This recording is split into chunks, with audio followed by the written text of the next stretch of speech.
It was supposed to be the perfect camping trip. A simple getaway, just me and my gear, out in the woods to clear my head. No distractions, no stress. Just the sound of the wind through the trees and the crackle of a campfire. I had been working non-stop for weeks, and this trip was meant to be the escape I desperately needed. But sometimes, things don't go as planned. The campsite was nestled in the backwoods of a state park, far from the beaten path. It wasn't a popular spot, which was exactly why I chose it. I wanted solitude, away from the crowds that flooded the more common camping grounds. I didn't mind the idea of being isolated. It actually appealed to me. I had always loved the outdoors, the smell of pine in the air, and the way the sun filtered through the branches of tall trees. There was something grounding about it. When I arrived at the site, the sun was starting to dip behind the horizon. I set up my tent, carefully unrolled my sleeping bag, and staked the corners of the tarp into the soft earth. The air was cool, but not cold enough to be uncomfortable. I started a fire, its orange glow dancing across the clearing, and sat back, content. For a moment, everything felt perfect. I pulled out a bag of marshmallows and a pack of crackers, deciding I'd make the most of the night by just enjoying some peace. I hadn't even realized how much I missed moments like this. Just quiet. There was no sound of traffic, no chatter of people, just the occasional rustle of leaves and the steady crackling of the fire. But as the evening wore on, something started to feel off. I couldn't quite put my finger on it. It wasn't fear, not exactly, just a feeling that something was wrong. It could have been the wind, the way it picked up suddenly, gusting through the trees with a harshness I wasn't used to in this area. Or maybe it was the silence, the way the forest seemed to close in on me as the shadows stretched longer. I brushed it off, deciding it was just my imagination. I was tired, after all, and being out here alone with no one else around probably made me more sensitive to every little sound. I forced myself to relax and pulled the warmth of the fire closer. But then I heard it, a snap of a twig. It wasn't close, but it was too distinct, too deliberate to be the wind or an animal. My stomach churned. I tried to convince myself it was just a deer or a raccoon, but deep down, I knew it wasn't. It was the way it had sounded, too close to my campsite. I stood up, slowly, my heart thudding in my chest. I grabbed the flashlight I had left on the log beside me and turned it on, the beam cutting through the darkness. I swung it across the clearing, but there was nothing. No movement, no shadows. Nothing. I was being paranoid, I thought. The wind could have moved something, or maybe I was hearing things. I took a deep breath, tried to steady my nerves, and sat back down. Another snap, louder this time. I froze, my hand tightening around the flashlight. I wasn't alone. Something was out there. I didn't want to think about it. The rational part of my brain told me that whatever it wasn't anything to be afraid of. It was probably just some animal, maybe even a person lost in the woods. Still, a creeping sense of unease slithered up my spine. I stood again, my feet crunching on the dry leaves. The fire was starting to die down, the embers glowing faintly, casting eerie shadows across the trees. I added another log to the fire, the crackling sound loud in the quiet night. For a moment, I thought I saw something, just at the edge of the firelight, a flicker of movement. But when I shone the flashlight in that direction, there was nothing. I sat back down, trying to focus on the warmth of the fire, but my mind kept racing. Every sound was amplified in the silence. Every rustle of leaves seemed to come from all directions. I kept telling myself it was nothing, just my imagination playing tricks on me. I'd been out in the woods alone before. I wasn't one to scare easily, but tonight felt different. I decided to call it a night. The unease was eating away at me, and I needed sleep. I crawled into my tent and zipped it up, the fabric feeling thin against the weight of the darkness outside. The sounds of the forest were muffled now, but I still couldn't shake the feeling that something, or someone, was out there, watching me. I lay there in the dark, my eyes wide open, waiting for the comforting blanket of sleep to take me. But it didn't come. Instead, my mind kept racing, cycling through worst-case scenarios. It wasn't like me to be scared. But tonight, I wasn't so sure anymore. I heard the snap of a twig again, but this time it was closer. I couldn't move. My heart pounded in my chest, my breath shallow and quick. I listened intently, the silence pressing in on me. Then, just as I was about to convince myself it was nothing, there was another sound. It wasn't a snap this time, but a soft thud, like something heavy had been dropped onto the ground. I had to check. I had no choice. Slowly, I unzipped the tent, my breath caught in my throat. The air outside was colder than before, the wind picking up again, making the trees sway. I gripped the flashlight tightly and stepped out into the clearing. My eyes scanned the area, every shadow, every rustle in the trees. But there was nothing. Nothing but the flickering fire and the sound of the wind. I let out a long breath, the tension leaving my body for a moment. I was being ridiculous, but then I heard it again. The thud came from behind me, close, too close. I whirled around, the flashlight beam shaking in my hand. And there, standing at the edge of the clearing, was a figure. It was tall, too tall. Its body was unnaturally thin, almost skeletal, but covered in dark, ragged clothes. The figure didn't move, didn't speak. It just stood there, in the shadow of the trees, staring at me with eyes that I couldn't see but somehow felt. Couldn't breathe. My body was frozen, every instinct screaming at me to run, to get out of there, but I couldn't make myself move. The figure didn't advance. It just stood there, watching me, until the cold air seemed to grow even colder. Without thinking, I turned and ran. I didn't care where I was going. I just had to get away. I could hear my heart pounding in my ears, my footsteps heavy and frantic. I didn't know how far I'd gone when I realized I was no longer at my campsite. I had run straight into the woods, away from everything familiar. I was lost. I could hear branches breaking behind me, the sounds of something chasing me. My legs burned from the exertion, but I couldn't stop. I couldn't let it catch me. I ran for what felt like hours, the only sound the pounding of my feet and the wind in my ears.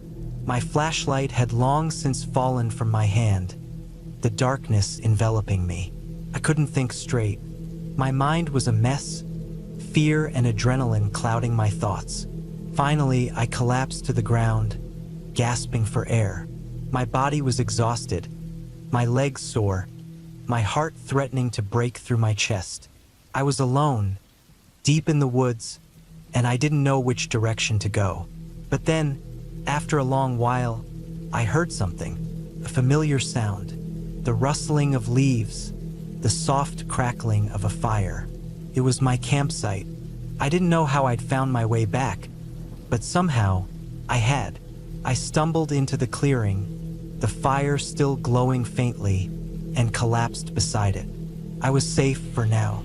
The next morning, I packed up my things and left. I didn't look back. The woods had felt alive, watching me, waiting. I'll never know what it was that I saw that night, but I know one thing for sure. I'll never camp alone again.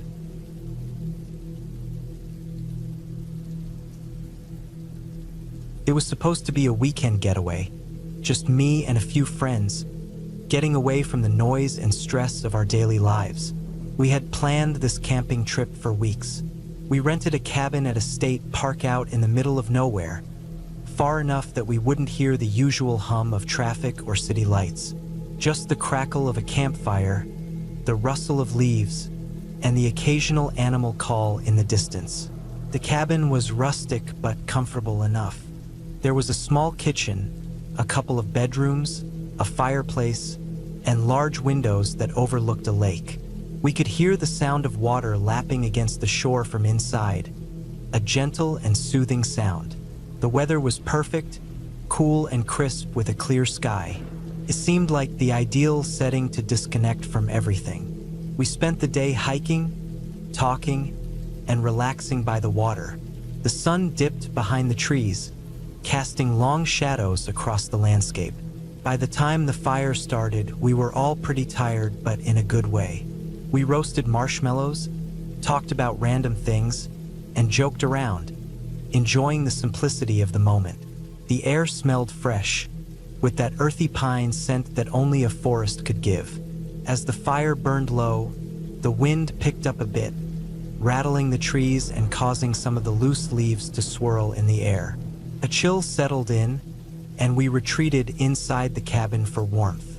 There was something peaceful about the isolation, and for a while I forgot all the usual worries.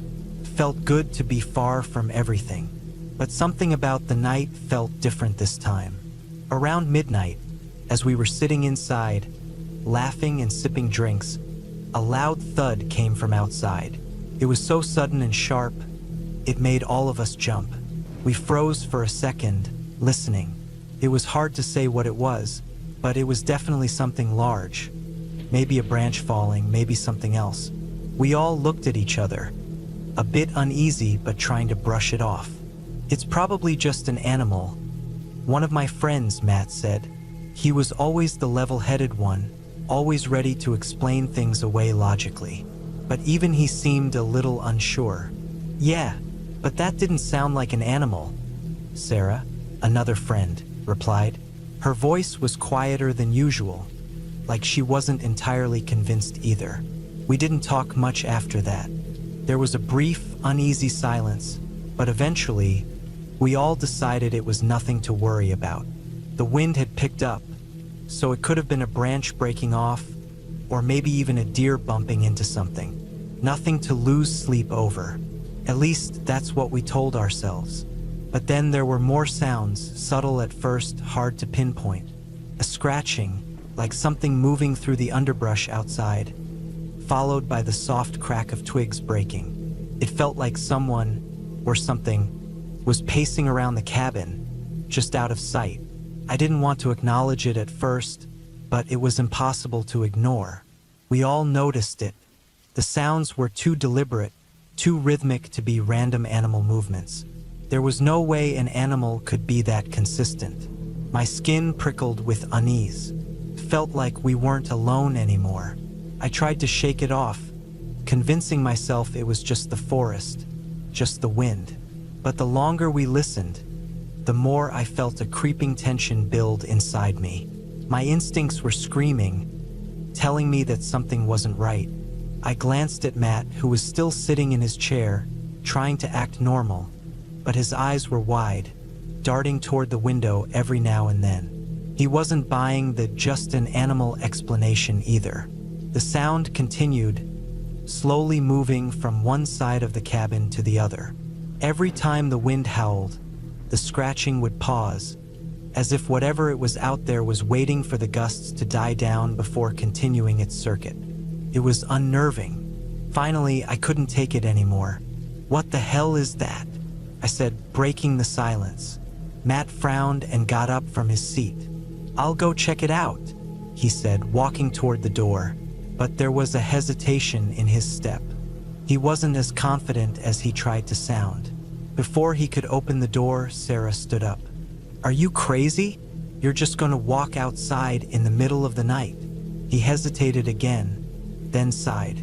"Fine, I'll stay inside, but we're not sitting here all night listening to this." We all agreed. It was better to stick together, so we crowded near the windows trying to peek outside, but it was too dark to see much of anything. Just the silhouettes of trees swaying in the wind and the occasional flash of moonlight filtering through the leaves. Then came the sound again. A thud, closer this time. A heavy, muffled sound. Something that didn't belong. That was it for me. I felt the hair on the back of my neck stand up. We all froze, listening. This time, there was no denying it.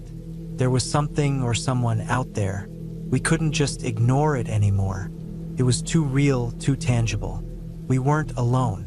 I could feel the panic beginning to creep in, tightening around my chest. Matt stepped toward the door again, but before he could do anything, another sound came from the opposite side of the cabin. A soft but distinct scraping sound, like something sharp dragging along the wood of the cabin. We all turned to face the noise, then back to the door. There was no way we were going out there now. No way we were going to open that door and confront whatever was outside. There was no explanation for it. No animal, no person. It was just wrong. A few moments passed in tense silence, but then, unexpectedly, everything went still. The sounds stopped. The wind calmed. Even the trees seemed to quiet down. And then, from outside, there came a single, unmistakable noise. A knock, just one, but it was so loud it felt like it shook the walls. The kind of knock you'd expect from someone desperate to get inside, from someone who knew you were there and wanted in. None of us moved. We didn't breathe. We didn't even dare to look at each other. We were all waiting for someone else to say something, but no one could find the words. After what felt like an eternity, Matt was the first to speak, but his voice was barely above a whisper. "I'll check the window."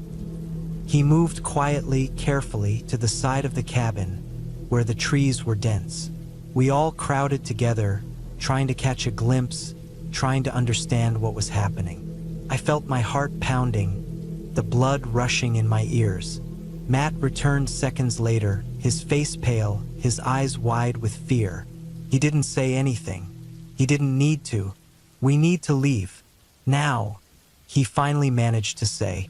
None of us argued. We didn't need to. It was obvious. Something was out there. Something we couldn't explain, something we couldn't fight. The feeling of being hunted, of being watched, pressed in on us from all sides. We rushed to gather our things, trying to be as quiet as possible, but everything felt like it was moving in slow motion. The cabin, once so inviting and comforting, now felt like a trap. I kept glancing toward the door, afraid that if I looked away for even a second, someone would be standing there. With our things packed and no plan other than to get out, we stepped outside. It was colder now, the wind whipping through the trees and making the darkness feel even more oppressive. We moved quickly but cautiously toward the cars, every noise making us flinch. I couldn't shake the feeling that something was just behind us, following every step. When we finally reached the cars, we didn't stop. We jumped in, slammed the doors, and drove away without looking back. For the rest of the night, none of us spoke much. We just wanted to put distance between us and that cabin. Whatever had been out there, whether it was a person, an animal, or something else, I don't know. But I knew one thing for sure. We were lucky to have gotten out of there. As we drove through the dark, empty roads, I could still feel the weight of that night pressing down on me. Even now, I'm not sure what it was we encountered. But I know this. When something feels wrong, when your instincts are screaming at you to leave, you listen. Because sometimes that's the only thing that can save you.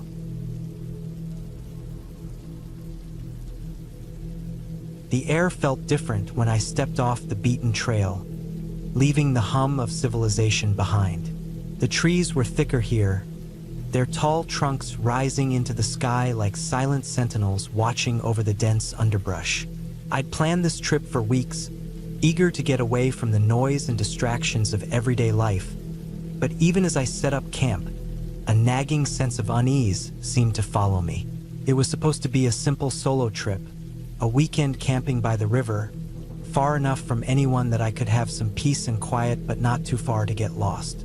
I'd chosen this spot because it was secluded, a place where few people ventured. I'd come here with all the usual supplies: a tent, a small stove, my sleeping bag, and enough food to last me the weekend. The sun was starting to set, and the fading light cast long shadows on the ground. The only sounds were the distant chirps of birds settling in for the night and the rustle of leaves stirred by a breeze that felt cooler than it should have for this time of year. I was setting up my tent when I noticed something strange. It wasn't immediately obvious, but as I surveyed the area, I realized the ground around me wasn't as undisturbed as it should have been. There were broken twigs, leaves that looked too fresh, and small patches of dirt that had been recently disturbed. Maybe it was just animals, I thought, or the wind, nothing to be worried about. Still, I couldn't shake the feeling that I was being watched. I shrugged it off.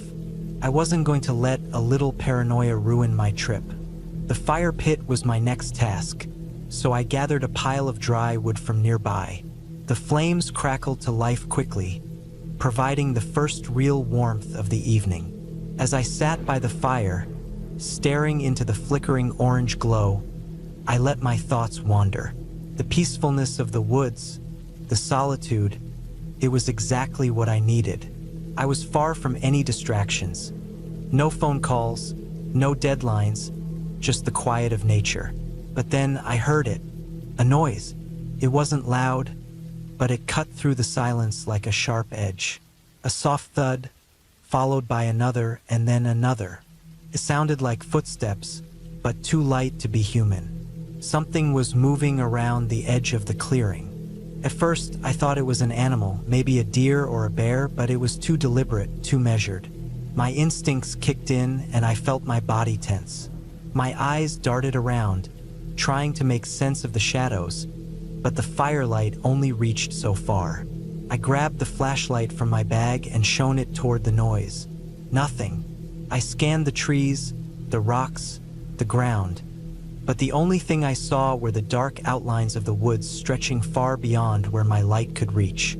My heart started to race. The noises stopped as abruptly as they had started, but the feeling of being watched only grew stronger. I forced myself to calm down.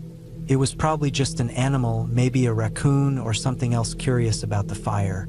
I told myself not to overreact. But as the night dragged on and the fire burned lower, I couldn't shake the feeling that something was wrong. I went inside my tent to sleep, but sleep didn't come easily. The sounds of the forest, once comforting, now seemed menacing. The wind moaned through the trees, branches creaking like old bones, and I kept hearing those soft, deliberate footsteps circling the perimeter of my camp. I pulled my sleeping bag tightly around me, but the chill wasn't from the air alone. I must have drifted off eventually, because the next thing I knew, I was waking up to the sound of my tent zipper being tugged. My eyes flew open, my heart hammering in my chest. Someone or something was outside my tent. I held my breath, listening intently. The zipper pulled again, this time harder, more deliberate, as though someone was trying to get in. I reached for the small knife I kept by my side. I could hear my pulse thundering in my ears, but I stayed still, waiting. Another tug. Then suddenly it stopped. The sound of the zipper ceased, and the night fell completely silent. I waited a full minute, hardly daring to breathe, before I dared to peek out the flap of the tent. Nothing. No one was there. The camp was still, the fire long since reduced to glowing embers. My breath came out in a shaky exhale as I forced myself to think logically. Maybe it was an animal again, trying to get at food or something. The rational part of my mind tried to explain it away, but the rest of me knew something wasn't right. I spent the rest of the night with my knife in hand, eyes darting to every noise. Every crack of a twig, every rustle of the underbrush made my heart jump in my chest. Dawn never seemed to come soon enough. By the time morning light filtered through the trees, I was exhausted, but the eerie feeling didn't let up. I packed up camp quickly, trying to put distance between myself and whatever had been lurking around me. As I walked back down the trail, I kept looking over my shoulder, half expecting to see someone or something following me. But there was nothing. The woods were empty, as they should have been. It wasn't until I got home that I found it. My backpack, which I'd been sure was packed securely, had been opened. Nothing was missing, but the zippers were all undone, and one of the straps had been frayed, like something had been tugging at it. I still don't know what happened that weekend. Whether it was just my mind playing tricks on me or something more sinister, I'll never be sure. But one thing I do know, I won't be camping alone again anytime soon. The woods may be peaceful, but there are things out there that make even the quietest places feel like the most dangerous.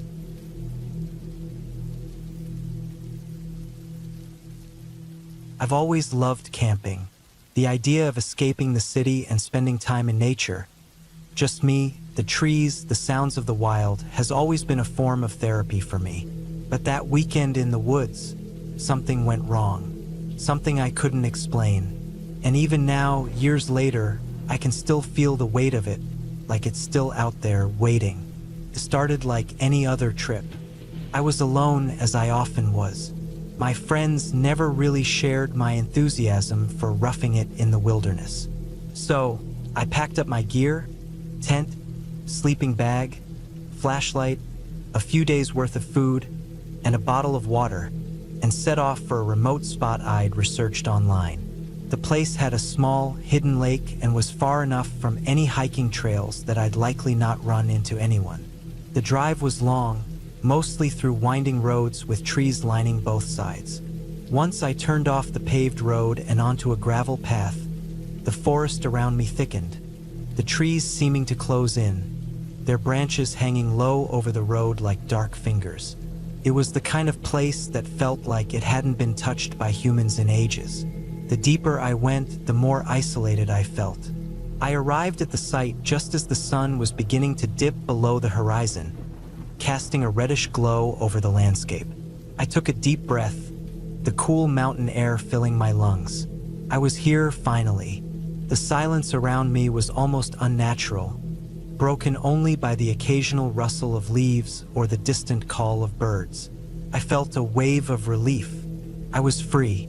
For the next few days, the only thing I'd have to worry about was the fire, my food, and staying safe. Simple, right? I set up camp quickly. The tent was easy to pitch, the ground solid and soft with pine needles. Once the tent was secured, I gathered some firewood and lit a small campfire. The flames crackled as I settled down beside them, the heat from the fire pushing back the cold of the evening air. I pulled out a bag of trail mix, munching on it as I watched the flames dance. Night fell quickly, and with it, the temperature dropped. I zipped myself into my sleeping bag and lay down, listening to the crackling fire. The darkness outside the circle of light from the fire felt almost alive, like it was pressing in around me. But it didn't bother me. I was used to it. I'd spent countless nights alone in the woods. There was always a slight tension, a sense that something could happen, but I never let it take away from the experience. That first night was uneventful. I woke up once, shivering, and threw an extra layer of clothes on before falling back to sleep. The morning came quietly, the sky lightening gradually, and I stretched, feeling the stiffness in my muscles from sleeping on the ground. I boiled some water for coffee and sat by the fire again, just enjoying the stillness. But it was on the second day that things started to get strange. I spent the afternoon hiking along the edge of the lake. The place was as beautiful as I'd hoped, clear water reflecting the sky, surrounded by dense trees, with the occasional rock outcrop providing a perfect place to sit and relax. I took a lot of photos, trying to capture the serenity of it all, but I couldn't shake the feeling that I was being watched. The sensation wasn't immediate, but it built slowly, like a creeping shadow. At first, I dismissed it as nerves, just part of being alone in the wilderness. But as I made my way deeper into the woods, I became more aware of the sounds, or rather, the lack of them. The birds had stopped calling. The wind, which had been rustling the leaves earlier, had gone quiet. It was unsettling. The only sound left was my own footsteps crunching on the dry leaves underfoot. I turned around, half expecting to see someone behind me, but there was nothing. The forest stretched out in all directions, still and silent. That evening, I returned to camp, my mind troubled by the quiet. I built the fire again and cooked some of the food I had packed. The night stretched out before me, long and dark, but it was when the fire burned low that the real unease began. The sound of footsteps, not from animals, not the crunch of leaves or twigs snapping underfoot like the forest had given me before. These were deliberate steps, slow, methodical. I was sitting close enough to the fire that I couldn't have missed it. There was no way someone could have snuck up on me without making a sound. But there they were, the distinct rhythmic thud of boots on the ground, just outside the ring of light. I froze. My heart started to pound in my chest as I waited, straining my ears to listen, hoping it was just my imagination. The steps continued for several minutes, each one seeming to get closer. The hair on the back of my neck stood up, my mind racing. What if it was someone else camping nearby? But that didn't make sense. I hadn't passed anyone on my hike, and the closest road was miles away. No one else should be here.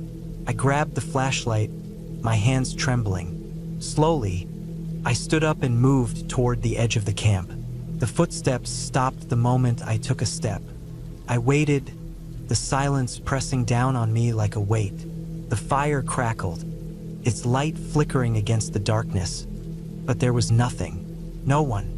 The air felt heavier now, suffocating. After what seemed like an eternity, I backed into the camp and sat down by the fire again. The noise, or whatever it was, had stopped, but the feeling of being watched had not gone away. In fact, it only grew stronger, gnawing at the edges of my mind. Couldn't let my guard down, couldn't relax. The night dragged on. I eventually fell into an uneasy sleep, but even then, I was restless. Every rustle in the trees outside the tent made my eyes snap open. Every creak of the branches sent my heart racing. Something was wrong. Couldn't explain it, but I knew it. The third day was when everything changed. I woke up to a strange sound. Not the usual bird calls or wind. No, this was something different. Something that didn't belong. It was a low, throbbing hum, like the sound of machinery, but distant, almost buried beneath the natural sounds of the forest. At first, I thought I might be imagining it, but as the minutes ticked by, it became clearer. It wasn't my mind playing tricks on me. There was definitely something out there. I grabbed my backpack, slinging it over my shoulder, and set off toward the source of the noise. The woods seemed to stretch endlessly before me, and the hum grew louder as I moved deeper into the trees. It was like a low, pulsing vibration under the ground, vibrating in my bones. I reached a small clearing, and that's when I saw it. A large, metallic object was partially hidden behind some trees. It looked like an old, rusted generator, the kind that might have been left behind years ago, but its hum was unmistakable. And it was running. But why? Who would have left it out here, far from any roads or human settlement? I stepped closer, my instincts screaming at me to turn around, to get out. But curiosity overpowered my fear, and I moved cautiously toward the generator. Suddenly, I heard a noise, the sound of footsteps, but not just one set, there were multiple. The hairs on the back of my neck stood up again, and I slowly turned around. In the distance, just at the edge of the clearing, I saw movement. Figures. Several of them, but they weren't human. I couldn't make out details, but the shapes were wrong, too still, too silent. My heart started pounding again as they moved closer, slowly and deliberately. It hit me all at once. They weren't people. They weren't anything I could explain. I don't know how, but I just knew. And in that moment, something deep inside me screamed to run, to get out of there as fast as I could. Without a second thought, I turned and ran, my heart hammering in my chest. I didn't stop. I didn't look back. The hum of the generator, the strange figures, everything faded behind me as I made my way through the woods, pushing past branches, tripping over roots, my lungs burning from the effort. I didn't stop until I reached the edge of the road, the sound of my breathing filling my ears. I didn't even look back when I reached my car. I just threw my stuff in the trunk, jumped into the driver's seat, and sped off. That was the last time I went camping alone. And to this day, I've never been back to that place. I don't know what I saw out there. Maybe it was just my mind playing tricks on me, the isolation getting to me, or maybe there really was something out there, something I'll never understand. But I do know one thing. I'll never forget the feeling of being watched. The sense that something was waiting, not for me to leave, but for me to come closer.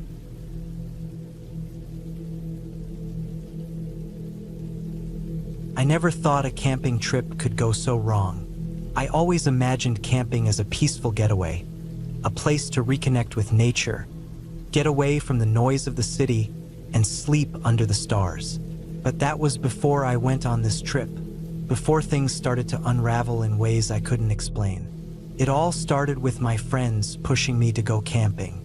For weeks, I'd been hearing about this perfect spot in the woods, a hidden gem that no one really knew about. They talked about the isolation, the beauty of the place, and how it was a real escape from everything. I wasn't a huge fan of the outdoors, but they were persistent. "It'll be fun," they said. "You'll love it," they promised. Eventually, I gave in and agreed to join them for a weekend in the wild. We drove out late Friday afternoon. It was a long, winding road that stretched through dense forests, past abandoned farms, and through small, sleepy towns that seemed to disappear as quickly as they appeared. There were no signs of civilization for miles. I didn't think much of it at the time, but the further we went, the more it started to feel like we were getting further from the real world. When we arrived, it was already getting dark. The air had a chill to it, even though it was supposed to be late summer. The campgrounds were deserted. No other tents, no cars parked in sight, just the silence of the woods stretching on forever. The only noise came from the rustling of the trees in the breeze and the occasional distant sound of an animal. Felt off, but I couldn't place why. We set up camp quickly, each of us working like we'd done it 1,000 times before. The fire crackled to life, sending out a warm glow into the growing darkness. We ate canned beans and hot dogs, laughing and telling stories around the fire. But there was something about the way the woods surrounded us, like the trees were watching, pressing in on us from every angle. Later that night, after the fire had burned down to embers, I decided to go for a walk. I wasn't tired, and I wanted some space from the chatter. I grabbed a flashlight from my bag and wandered away from the campsite. The forest seemed alive. There was a constant hum in the air, like the trees were whispering to each other. It wasn't loud, but it was there. The further I went, the less the sounds of my friends faded. It was quiet, eerily quiet, the kind of silence that feels unnatural. I turned on the flashlight, scanning the trees, but nothing stood out. I was about 100 yards from the campsite when I first noticed it. A figure. At first, I thought it was one of my friends coming to find me, but something didn't feel right. The figure didn't move. It stood motionless between the trees, its outline barely visible in the darkness. I called out, but the figure didn't respond. My heart started to race as I stepped closer, but as I did, the figure vanished into the shadows. I froze, unsure of what I'd just seen. Maybe it was just my eyes playing tricks on me. I turned back toward the camp, deciding that whatever it was, I didn't want to stick around to find out more. I picked up the pace, heading back to the warmth of the fire, but something in my gut told me I wasn't alone. It was that feeling you get when you're being watched, and no matter how much I told myself it was just paranoia, I couldn't shake it. I scanned the trees as I walked, but saw nothing. Still, the sensation lingered, crawling up my spine. When I got back to the camp, I was relieved to see my friends still sitting around the fire. They didn't notice anything unusual, and I didn't mention what I had seen.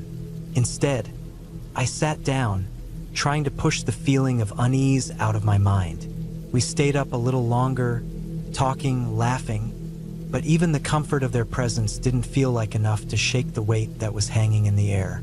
I woke up in the middle of the night. The fire had gone out, and the campsite was shrouded in complete darkness. The only light came from the dim glow of my flashlight. I lay in my sleeping bag, staring up at the sky through the tent's mesh roof. The stars seemed unusually bright, almost too bright, but my attention was drawn to something else. A sound. It was faint at first, but I heard it. A tapping, like fingers drumming against wood.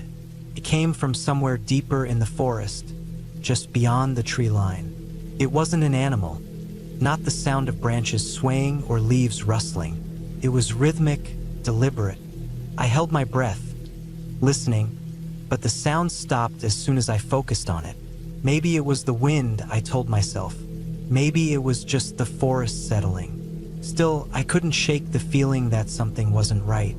I stayed awake for hours, trying to convince myself that everything was fine, that I was just being paranoid. But every time I closed my eyes, I heard that tapping again. Came and went, but never stopped. Finally, I couldn't take it anymore. I unzipped the tent and stepped out into the cool night air, my breath forming little clouds in the moonlight. I didn't know what I expected to find, but I needed to know what was making that sound. I grabbed my flashlight again, the beam cutting through the darkness, but there was nothing. The forest was still, except for the distant rustling of leaves. But then I saw something moving. It wasn't a figure this time, but shapes. Shadows shifting in the woods. Not normal shadows, these were wrong. They moved in unnatural ways, darting between the trees too quickly to make sense of. I froze, my mind racing. Was it animals? Was it some kind of weird natural phenomenon? But no, it didn't make sense. It was like the shadows were alive. I didn't wait to find out. My heart pounded as I turned around and ran back to the campsite. The shadows seemed to follow me, but when I burst into the safety of the camp, they were gone. I didn't say anything to my friends. I couldn't find the words to explain it, and they were all too deep in sleep to care. I lay down, but sleep never came. Morning came too quickly. My friends were awake, cooking breakfast over the fire, laughing as if nothing had happened. I didn't know how to tell them about the night. I didn't know if I should. The sun was up now, and the forest looked completely different in the daylight. Everything seemed normal, as if nothing unusual had occurred. But I couldn't shake the unease that settled deep in my bones. We spent the day hiking and exploring, and the weirdness seemed to fade with the sun. But when nightfall came again, I could feel the tension building. I didn't want to stay another night. I didn't want to be out there anymore, but I didn't want to seem paranoid either. I didn't want to ruin the trip. That night, I couldn't ignore it anymore. The shadows were back. I saw them moving again, just at the edge of the camp, darting between the trees in quick, jerky motions. This time, I wasn't going to ignore it. I grabbed my flashlight and walked toward the tree line. The others were sitting by the fire, unaware. I walked into the woods, following the movement. I don't know what I expected to find, but what I saw stopped me dead in my tracks. There, in the darkness, was a man. He was crouched low, half hidden behind a tree. He wasn't looking at me. He was staring at the camp. His body was completely still, and the only movement was the occasional twitch of his head, like he was listening for something. My heart raced. Who was he? What was he doing out there? I wanted to scream, but my mouth was dry. I didn't move, didn't even breathe. I was paralyzed.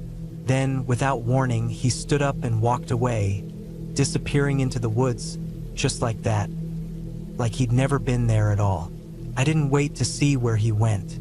I turned and ran back to the camp, my feet barely touching the ground. My heart was pounding in my chest, and I was gasping for air. I told my friends everything. I didn't care if they thought I was crazy. I had to leave. Now, we packed up camp in a hurry.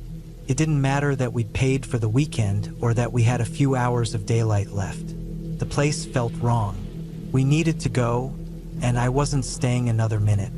We left, And as we drove away, I looked back one last time at the dark forest. There was no movement, no figures in the trees, just the quiet, peaceful woods that seemed so harmless during the day. But I knew better now. There was something out there, something I couldn't explain, and I never, ever wanted to go back.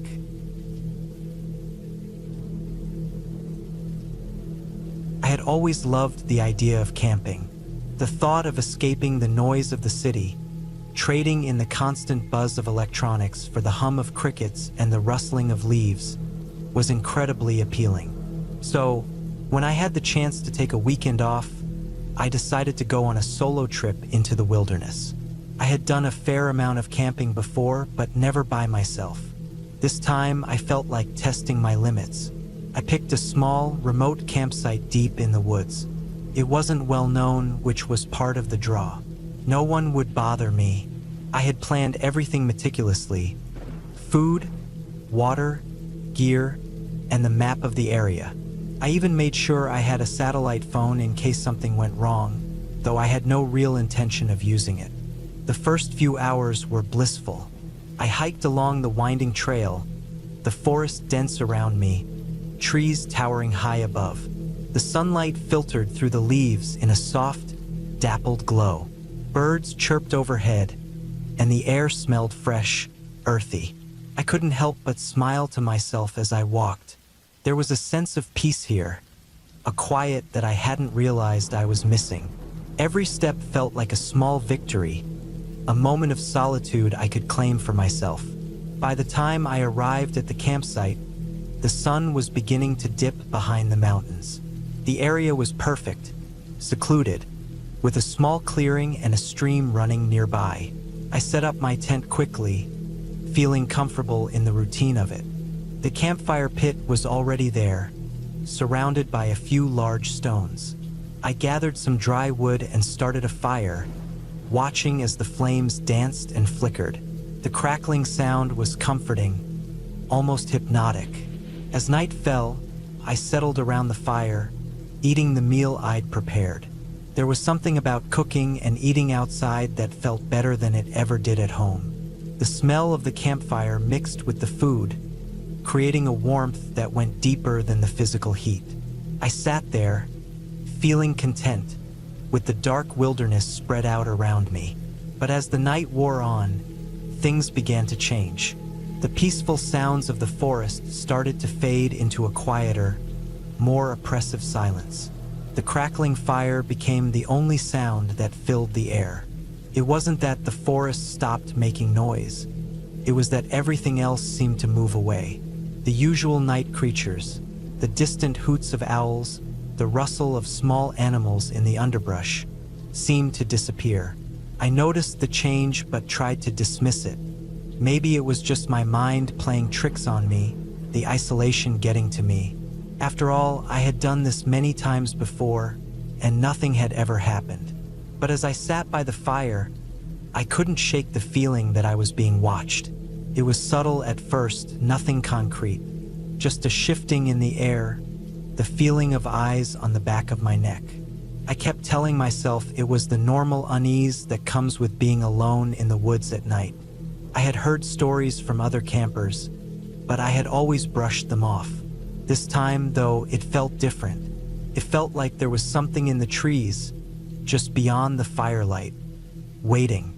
I threw another log on the fire, trying to dispel the feeling. The flames surged for a moment, and the shadows cast by the fire danced wildly, making the trees around me seem like twisted figures.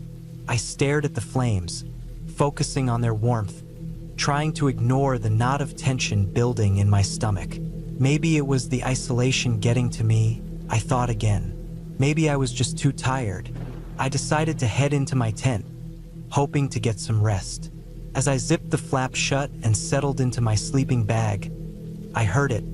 Footsteps. They were soft, almost imperceptible, but unmistakable. A slight crunch of dry leaves, the faintest snap of a twig.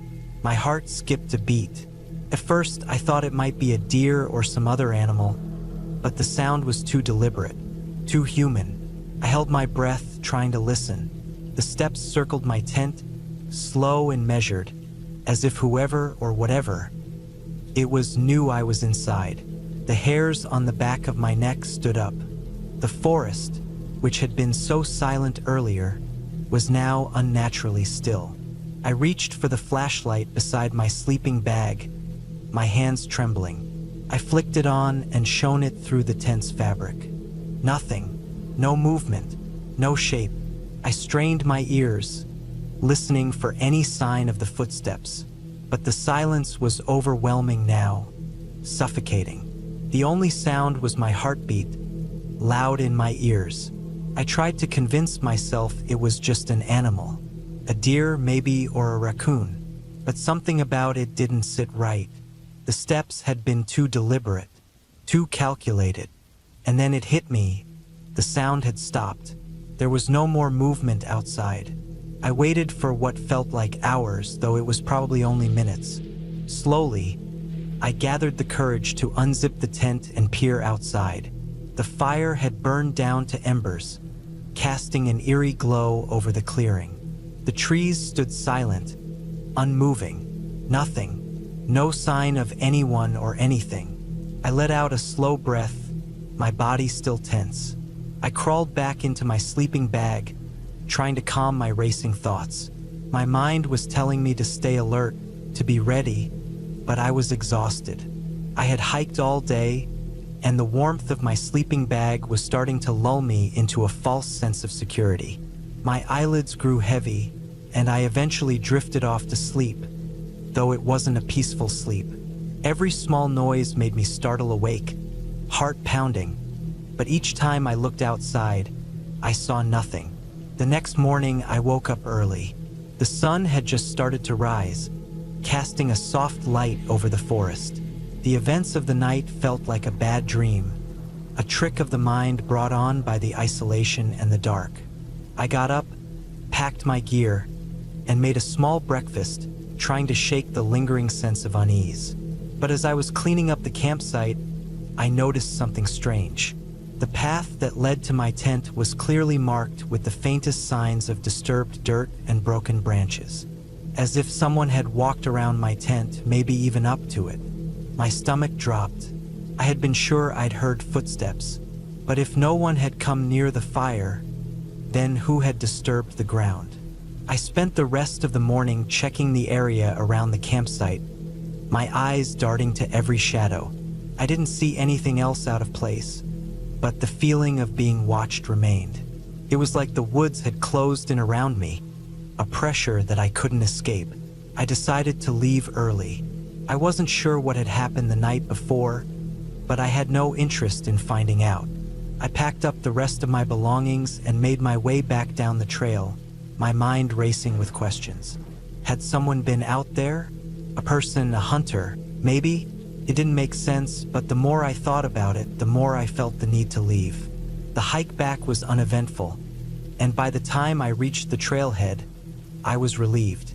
I was out of the woods, literally and figuratively. But even as I drove away, the thought lingered in the back of my mind. Who had been out there with me? I never went back to that campsite, and I haven't been camping alone since. Whatever I heard or thought I heard out there that night, I'm still not sure. But I know one thing for sure. Sometimes nature isn't as peaceful as it seems. And sometimes it's better to listen to that nagging feeling in the back of your head that tells you something just isn't right.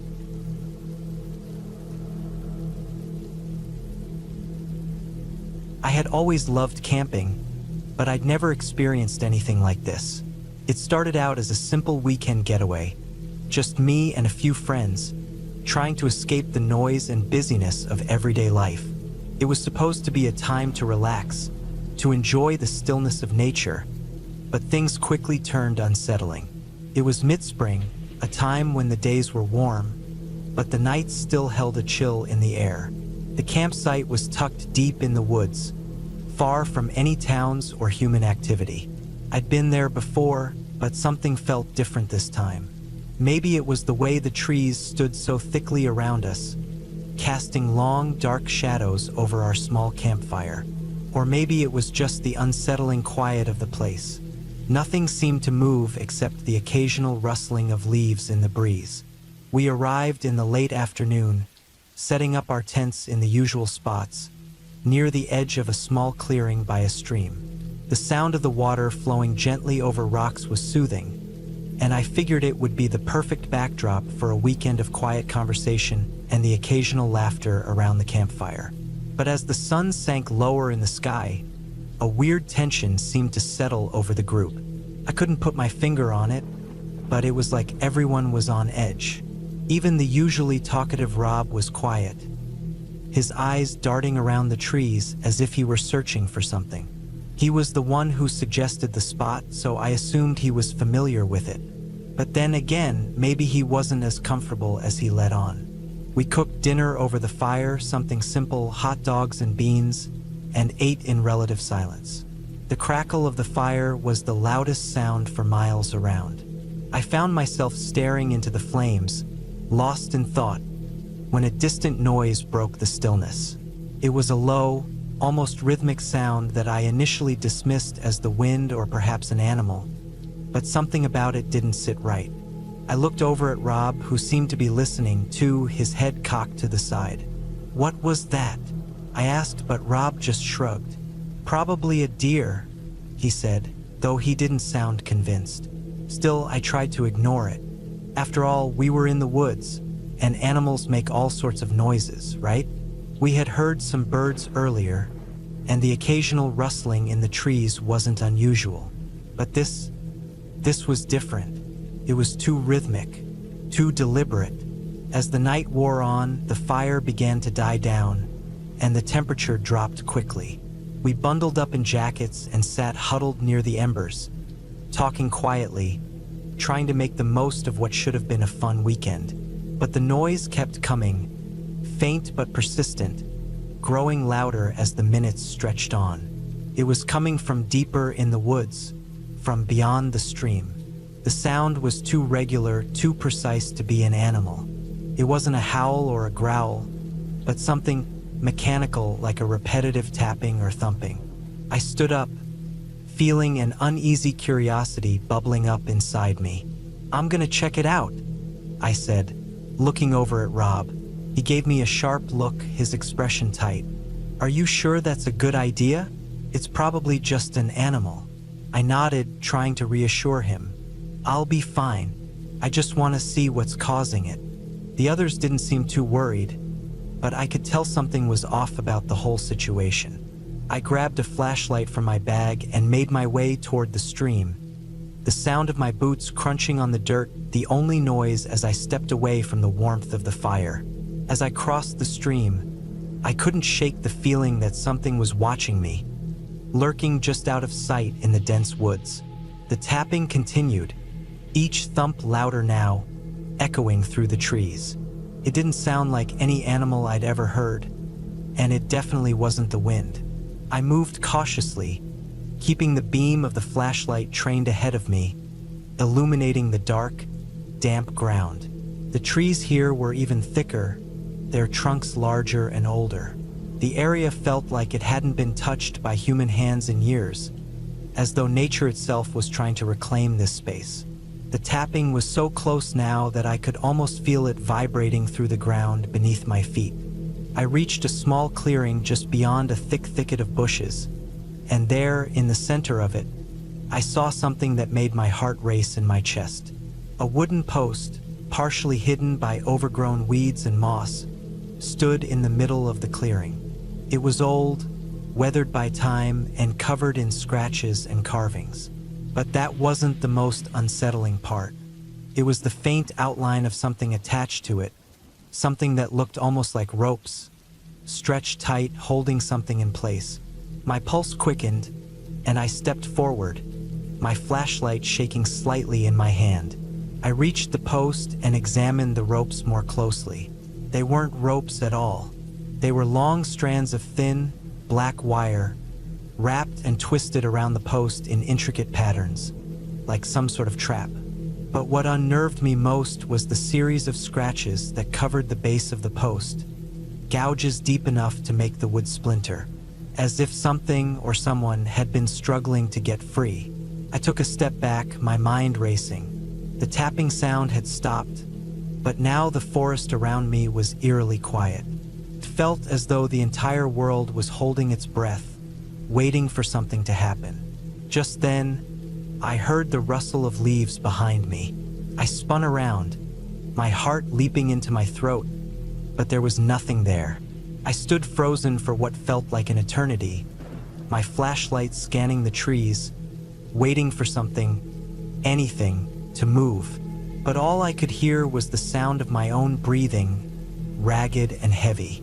I turned back to the post, and that's when I saw it. A figure, a shape, just beyond the clearing, barely visible through the thicket of trees. It was tall, unnaturally tall, standing perfectly still. I couldn't make out any details, but the figure was unmistakably human in shape. I took a step back, my instincts screaming at me to run, but my feet refused to move. The figure didn't move either. It just stood there watching me, and in that moment, I knew I had to get back to the camp.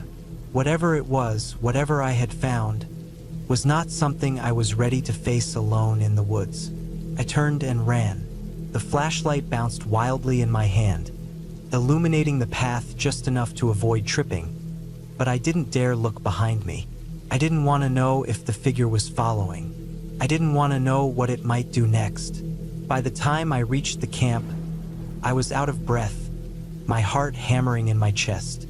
Rob and the others looked up in surprise, but I didn't say a word. I collapsed onto a log, gasping for air, trying to calm my shaking hands. "Did you find something?" Rob asked, his voice low. I shook my head, unable to speak at first. Then, when I finally found my voice, I said, "We need to leave. Now."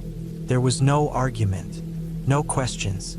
They saw the look in my eyes and understood that something was wrong, something we couldn't ignore. Without a word, we packed up our things quickly, moving with an urgency I'd never seen in any of us before.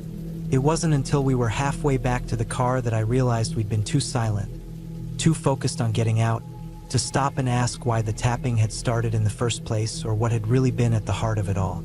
But whatever it was, I knew one thing for sure. It wasn't an animal. It wasn't a storm or a natural phenomenon.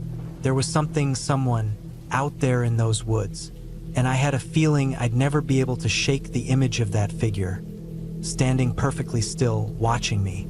By the time we made it back to the car, we all felt the relief of being far away from the woods.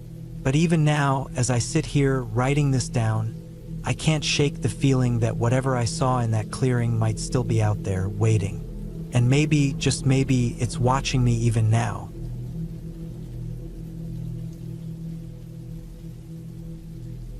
I've been camping for years. Since I was a kid, my parents would take me out on weekend trips, teaching me the ropes of outdoor life. Setting up tents, building fires, knowing how to navigate by the stars. As I grew older, I didn't need them to keep going. I could go solo or with friends. It was always the same thing. Peaceful, quiet, just me and nature. I never thought anything could go wrong. That was until the night of the storm. I planned the trip for weeks. I wanted a break, just some time away from the city. The plan was simple. Find a quiet spot, pitch my tent, and maybe do some fishing. Nothing complicated. I drove out to a secluded campsite in the woods, far enough from any hiking trail that I was pretty sure no one would disturb me. The drive there was peaceful, winding roads, tall trees on either side, and the sun slowly dipping behind the horizon. I arrived just as the last light of the day was slipping away. There was a slight chill in the air, the kind that lets you know nightfall is coming, but it didn't seem cold enough to be uncomfortable. Perfect, I thought. I got out of my truck, grabbed my gear, and started setting up camp. The ground was a little rocky, but nothing too bad. I managed to get the tent up without any issues, set up my camp stove, and then started unpacking my fishing gear. The sound of rustling leaves and the occasional call of a bird were the only things breaking the silence. By the time I was ready to start a fire, The sun had completely disappeared, and the sky was a dark shade of purple. I took a moment to appreciate the beauty of the stars, clearer than I'd seen in years. There was no one around for miles. Felt good. A simple night out in nature, no distractions, no noise. Just me, my thoughts, and the crackling of the fire. I cooked up a simple meal, canned chili, and settled down by the fire. The wind had picked up a little, rustling the trees, but it wasn't anything alarming. I enjoyed the warmth of the flames, the smell of burning wood, and the cool breeze that kept me comfortable. After eating, I sat back, staring into the fire, listening to the sounds of the forest around me. The darkness felt thick, almost tangible. That's when I heard it. A faint rustling noise, not too far off, coming from the woods. It wasn't an animal, at least it didn't sound like one. It wasn't the normal shuffle of a deer or a raccoon. This was different. It was something heavier, moving with purpose. I stood up, the hair on the back of my neck prickling. I didn't know what it was, but my gut was telling me that something was wrong. I grabbed my flashlight and pointed it in the direction of the sound. The beam cut through the darkness, illuminating the trees, but there was nothing there. The rustling had stopped, and the forest was still again. Probably just a bear, I muttered to myself, trying to shake the unease that had settled over me. Bears weren't uncommon around here, but they usually kept their distance. I sat back down, trying to ignore the nagging feeling at the back of my mind. The fire crackled, and I forced myself to relax. I figured I was just being paranoid. After all, I'd camped alone before. It was normal to feel jumpy sometimes, but the feeling didn't go away. It kept gnawing at me, like someone was watching. I checked the fire again, adding a few more logs. The wind had picked up, and the temperature had dropped a little, making it harder to stay warm. I wrapped my jacket tighter around me and took a deep breath. That's when I heard it again, a soft shuffle in the distance. This time it was closer. It was coming from behind the trees on the edge of the clearing. I immediately grabbed my flashlight, scanning the area. Nothing, no movement. The forest was completely still. I told myself I was imagining things. The wind was playing tricks on me, that's all. But the feeling of being watched only intensified. I tried to shake it off and told myself to go to bed. I crawled into my tent and zipped it up tight. Felt safer inside, but that didn't stop my mind from racing. What was out there? Was it an animal, or was it something else? I lay there for what felt like hours, unable to sleep. The sounds of the night seemed louder now. The creaking of branches, the snap of twigs, the distant hoot of an owl. But every now and then, I'd hear that strange rustling sound again, like something was moving just outside the reach of my flashlight. I convinced myself it was just the wind.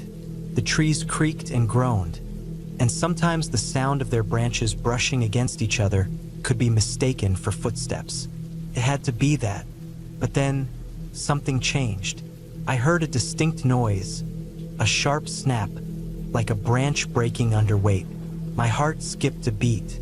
This was too close to ignore. I grabbed my flashlight and unzipped the tent. Slowly, I peered out, my eyes scanning the darkness. Nothing. I strained my ears. The rustling had stopped. The woods were silent. But then, I heard something different. A low, guttural growl. My stomach churned. I knew it wasn't a bear. This was something else. Something worse. Panic gripped me. I didn't know what to do. Should I pack up and leave? Should I wait it out? My mind raced, trying to think of a plan. But all I could do was sit there, frozen, listening to the growl echoing through the trees. The sound seemed to move, circling the camp. Closer and closer, until I could almost feel the weight of whatever it was just outside the tent. My heart was pounding so hard I could hear it in my ears. The growl came again, closer this time. It was low, deep, and seemed to vibrate in the air around me. I grabbed the nearest thing I could find, a heavy stick, and gripped it tightly. But in my gut, I knew it wouldn't help. Whatever was out there was no animal, no bear, no wild creature. The growl came again, right at the edge of my tent. I could hear the breath of something heavy, something powerful, just beyond the canvas walls. I held my breath, terrified to make a sound, afraid that even the slightest movement would be enough to provoke whatever was out there. Then the noise stopped. I waited. Stillness. Absolute silence. I slowly unzipped the tent, peeking out, but the darkness was too thick. The growl had stopped, but something was off. The air felt heavy, as though the whole forest was holding its breath, waiting. And then, in the distance, I saw it. The faintest flicker of light, a soft glow, just barely visible through the trees. A light like a campfire, someone else. Relief washed over me like a wave. Another camper, someone nearby. I wasn't alone after all. I grabbed my pack, threw it over my shoulder, and bolted toward the light. The thought of being near another person gave me a sense of safety I hadn't realized I was missing. I ran through the forest, keeping my eye on the faint glow in the distance.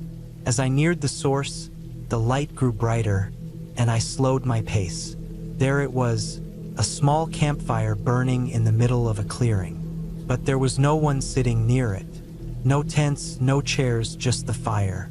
My heart skipped a beat. I could feel my pulse pounding in my throat. The fire was burning brightly, but no one was around. I approached cautiously, scanning the area.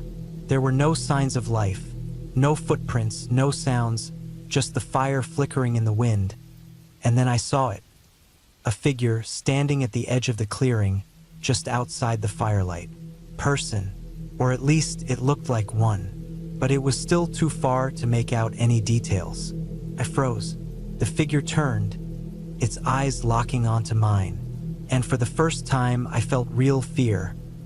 Not from the growling in the forest, not from the noises in the dark, but from the person standing there watching me. The figure didn't move.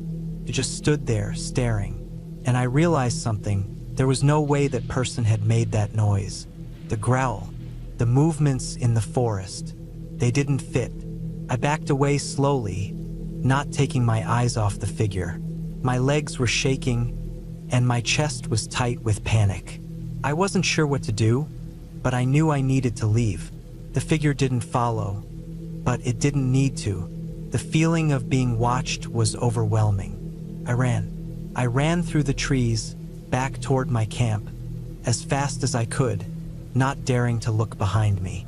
When I got back to my tent, I grabbed my things and packed up in a blur, my hands shaking. I didn't even bother trying to keep quiet. I just needed to get out of there. My truck was parked not far from camp, and I made my way toward it, my heart hammering in my chest. I didn't stop until I was driving, leaving the woods behind me. I didn't look back. I never found out who or what I had encountered that night, but I learned something important. Sometimes the forest doesn't just hold animals. Sometimes it holds things you can't explain. And sometimes it's best to leave things unanswered.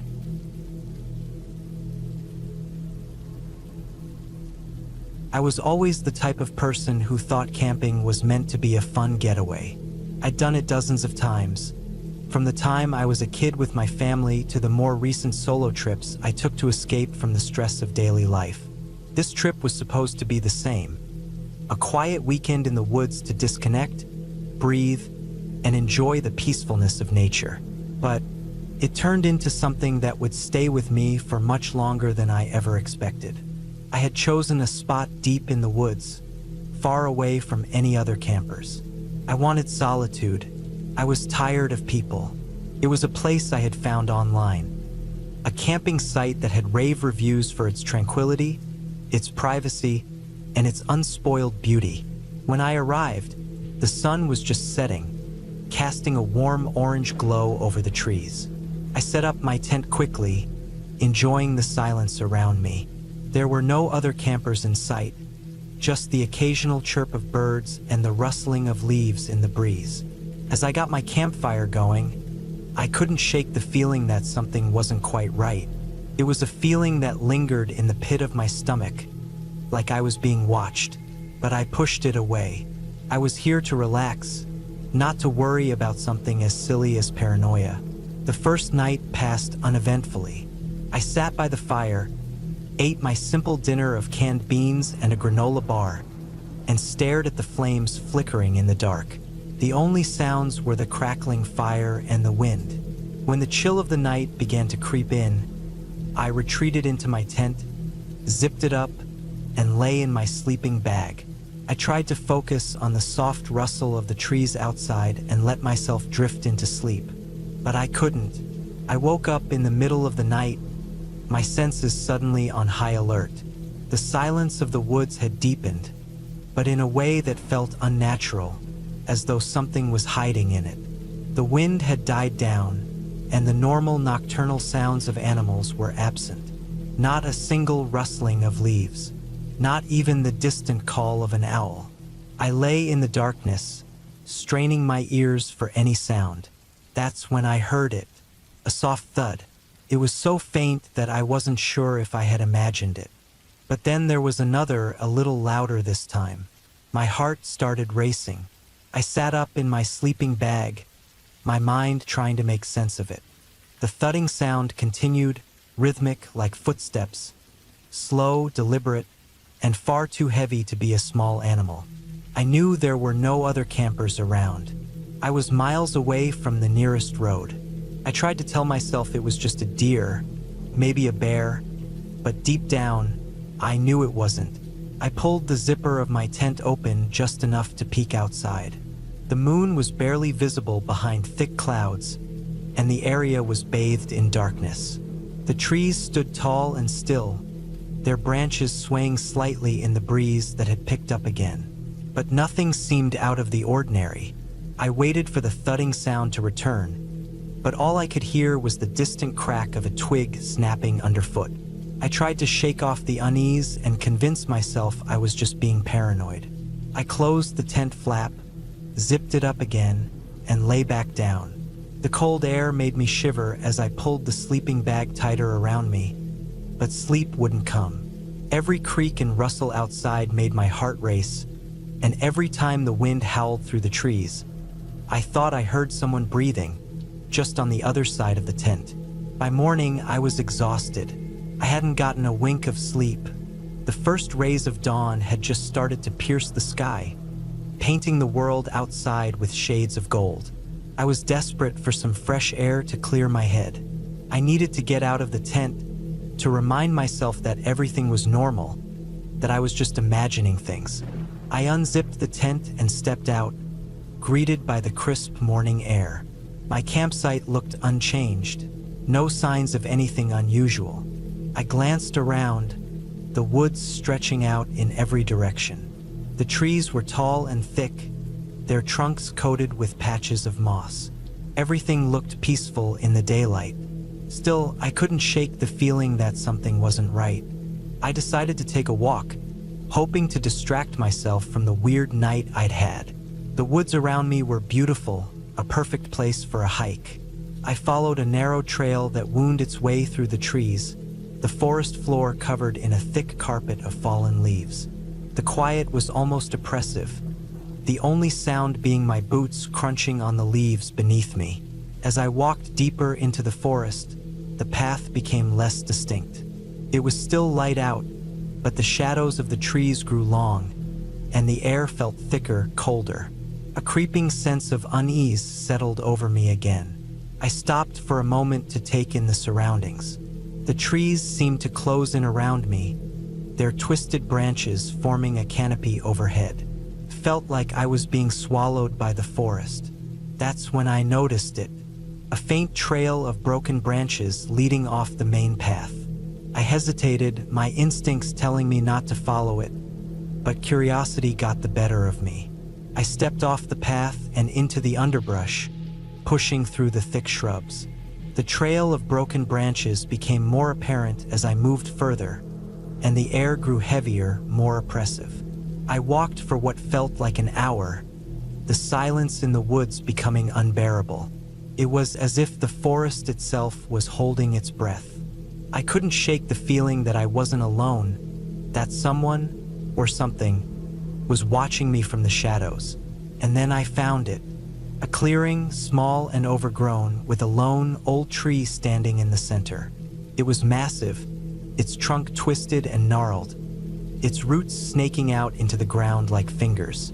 There was something wrong about it, something that made the hair on the back of my neck stand up. It wasn't just the tree itself, though. It was the unnatural stillness of the space around it. No birds, no insects. Just silence. I felt a sudden urge to turn around and leave, but I couldn't bring myself to. I walked closer to the tree, my feet crunching on the dry leaves beneath me. That's when I noticed the markings on the tree, scratches, deep gouges in the bark. I leaned closer, trying to make sense of them, but the closer I got, the more I realized how unnatural they were. They didn't look like they had been made by an animal. I felt my stomach twist. I backed away from the tree, heart pounding in my chest. That's when I heard it again, the thud, soft at first, then louder, closer. I didn't wait to see who or what was making that sound. My feet carried me back down the trail in a blur, adrenaline surging through me. I didn't stop until I reached the edge of the clearing where I had set up my camp, panting and shaken. I didn't stay another night. I packed up my things quickly, feeling the hairs on the back of my neck rise as I loaded my gear into the car. Every creak of the branches above me sounded like someone following me. Every gust of wind made me jump. I didn't look back as I drove away, my hands gripping the steering wheel so tightly my knuckles ached. The drive home was long, but the further I got from that campsite, the more the tension in my chest started to ease. I knew I would never go back to that place. Whatever was there, whatever had made me feel so uneasy, remained behind in the woods. The marks on the tree, the thudding sound, the feeling of being watched. It was all too real, too close. And as for the woods, I would never look at them the same way again.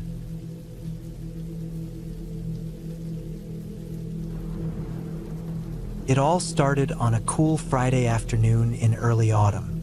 The kind of day where the sun still holds some warmth, but the air begins to cool, and a fresh, crisp breeze starts to shift the leaves on the trees.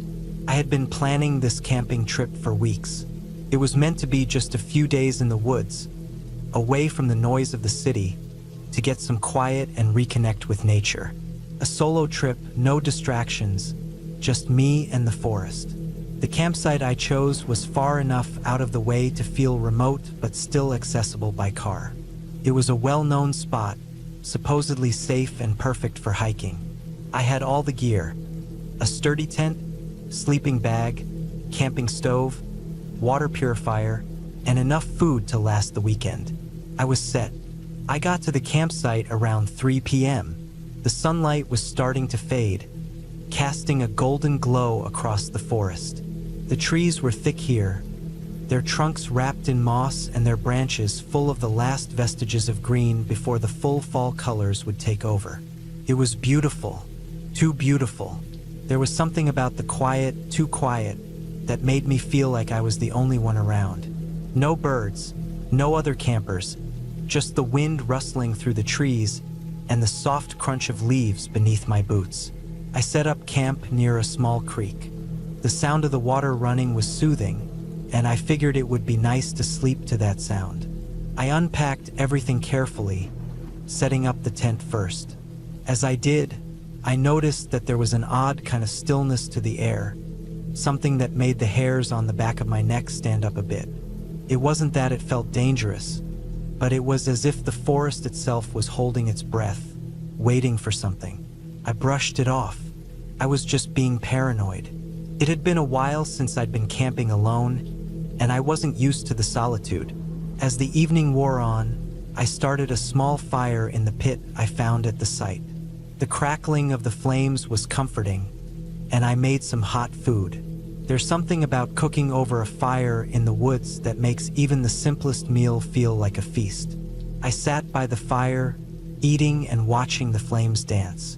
But that stillness returned. It was subtle at first, just the faintest shift in the air. The crackling fire seemed to soften. The shadows grew deeper. I looked around, scanning the edges of the camp. The trees were tall and dense, and I couldn't see beyond the first row of trunks. But the darkness felt different. The shadows felt like they were creeping in, pulling closer. I tried to ignore it, telling myself that it was just my imagination running wild. It wasn't like I was in the middle of nowhere. I checked the map before I left. There was a hiking trail not far from here, and I was confident no one would bother me. But then I heard it, a faint noise, like something moving through the brush. I froze, my spoon halfway to my mouth. The fire crackled, and the sound seemed to mix with it, making it harder to pinpoint exactly where it came from. I sat there, listening. My heartbeat started to pick up, thumping louder in my chest. Came again, closer this time. I stood up slowly, my eyes scanning the trees, trying to see past the shifting shadows. There was no breeze, no reason for the leaves to rustle like that. My mind raced. Maybe it was a deer, maybe just some small animal. But I couldn't shake the feeling that it wasn't. That feeling of being watched, that feeling that someone or something was moving out there, just beyond the firelight. I grabbed the flashlight from my pack and shone it toward the sound, my hand trembling slightly. The beam cut through the darkness, illuminating the trees and underbrush, but there was nothing there, just the shadows stretching long and eerie. I exhaled, telling myself it was just my nerves. I was fine, but that's when I noticed something. A pair of eyes, glowing faintly in the beam of my flashlight. I froze, my stomach dropping. They were high up, peering through the branches of a tree.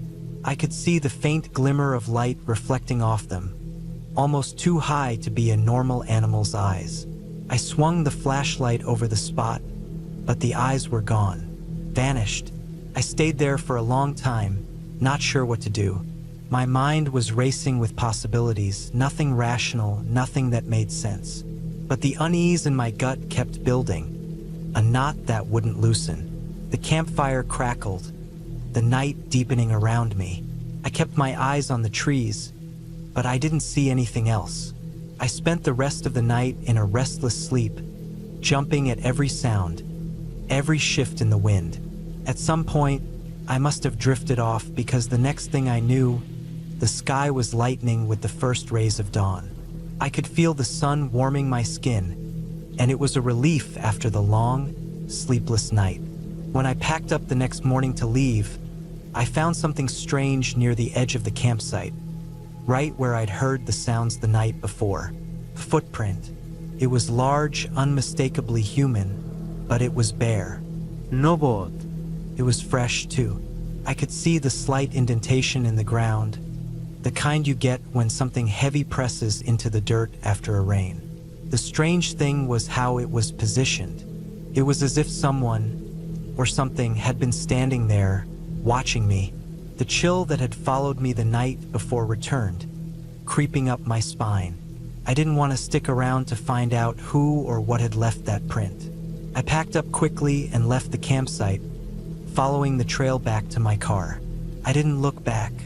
It wasn't until I was driving down the road, my campsite fading behind me, that I started to feel the knot in my chest loosen. The stillness of the night, the glowing eyes, the strange footprint. It all started to feel like an overactive imagination running wild. But as I reached the end of the road, I glanced into the rearview mirror. In the distance, just beyond the tree line, I could have sworn I saw a figure standing there, watching me.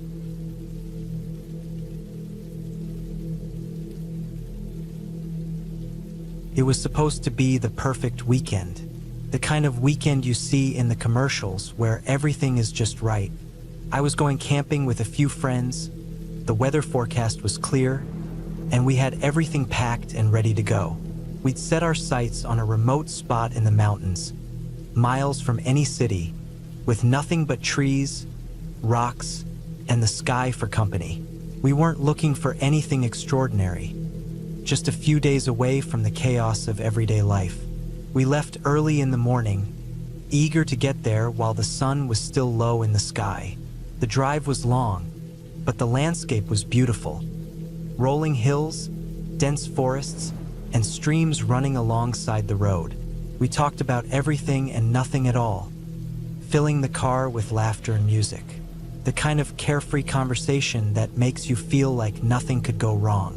When we finally arrived, the first thing I noticed was how quiet it was. The sound of the wind rustling the trees was the only noise, and even that was faint. We unloaded our gear and made our way down a narrow trail leading deeper into the woods.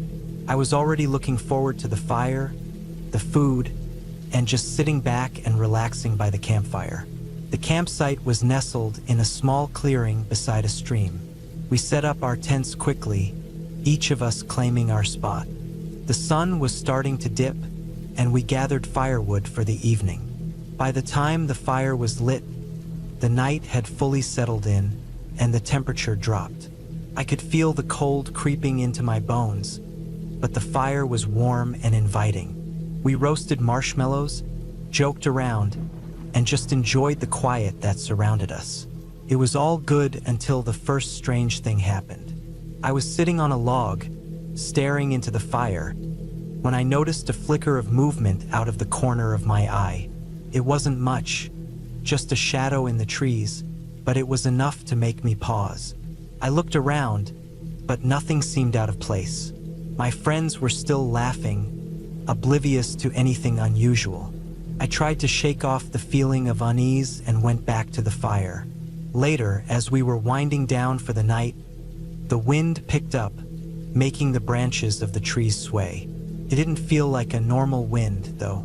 There was something heavier about it, as if the air itself was thick with tension. I couldn't shake the feeling that someone or something was watching us. We climbed into our tents and zipped them up, the only sounds now being the crackling of the fire and the occasional rustling of leaves in the wind. I tried to fall asleep, but I couldn't. My mind was racing.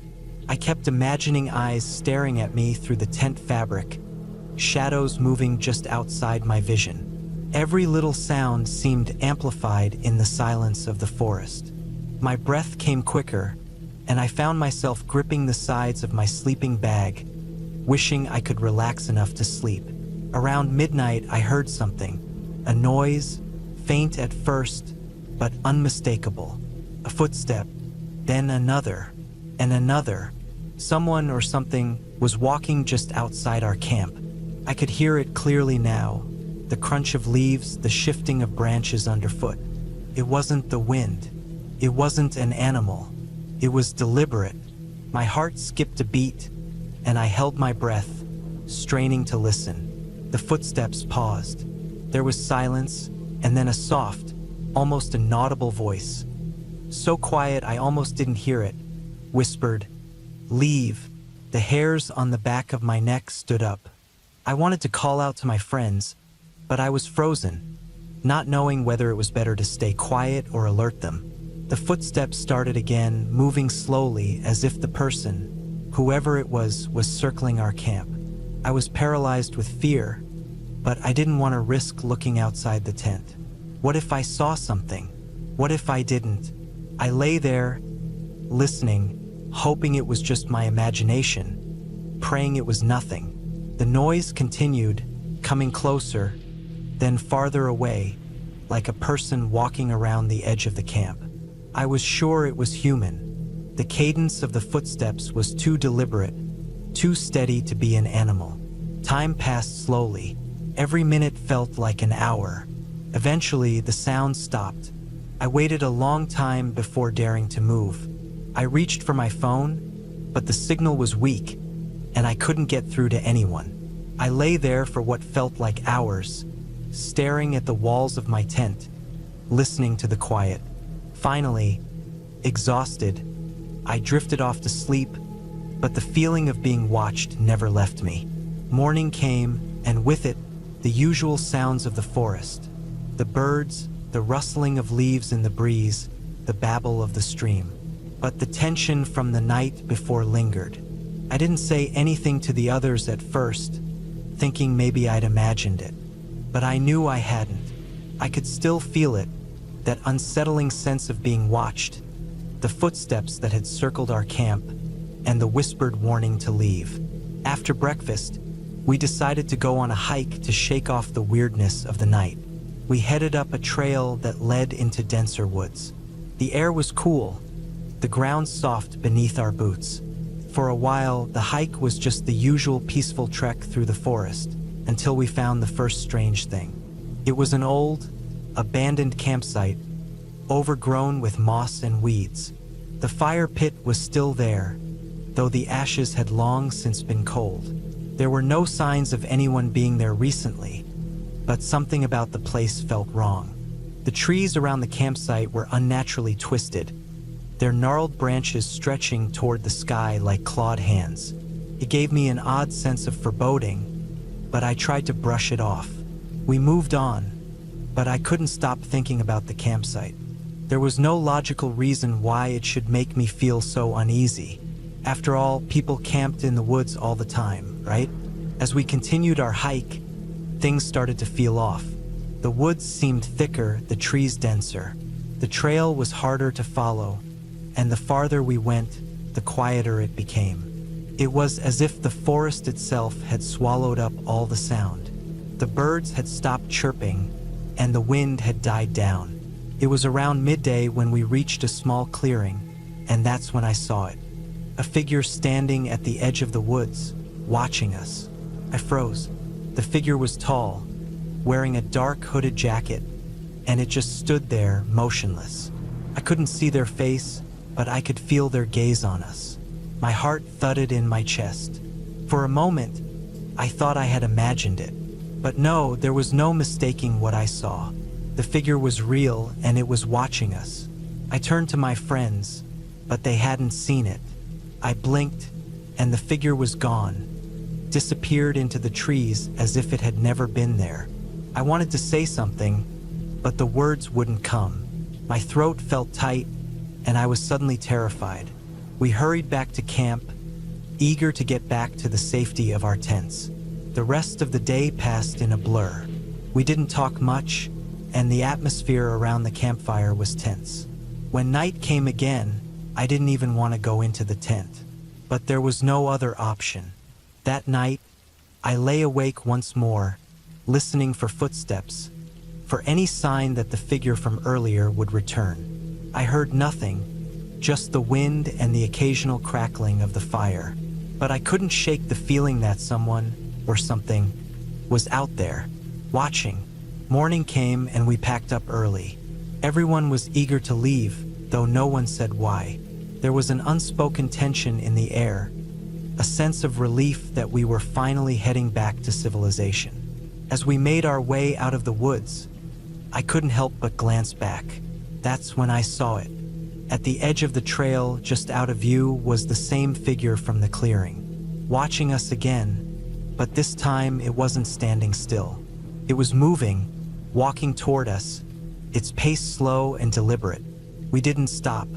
We didn't look back. We just kept walking, faster and faster, until we reached the car. We piled in, slammed the doors, and drove off, not stopping until we hit the nearest town. I don't know who or what that figure was, but it was real, and whatever it wanted, it got. We were lucky to leave. I'll never go back to those woods again.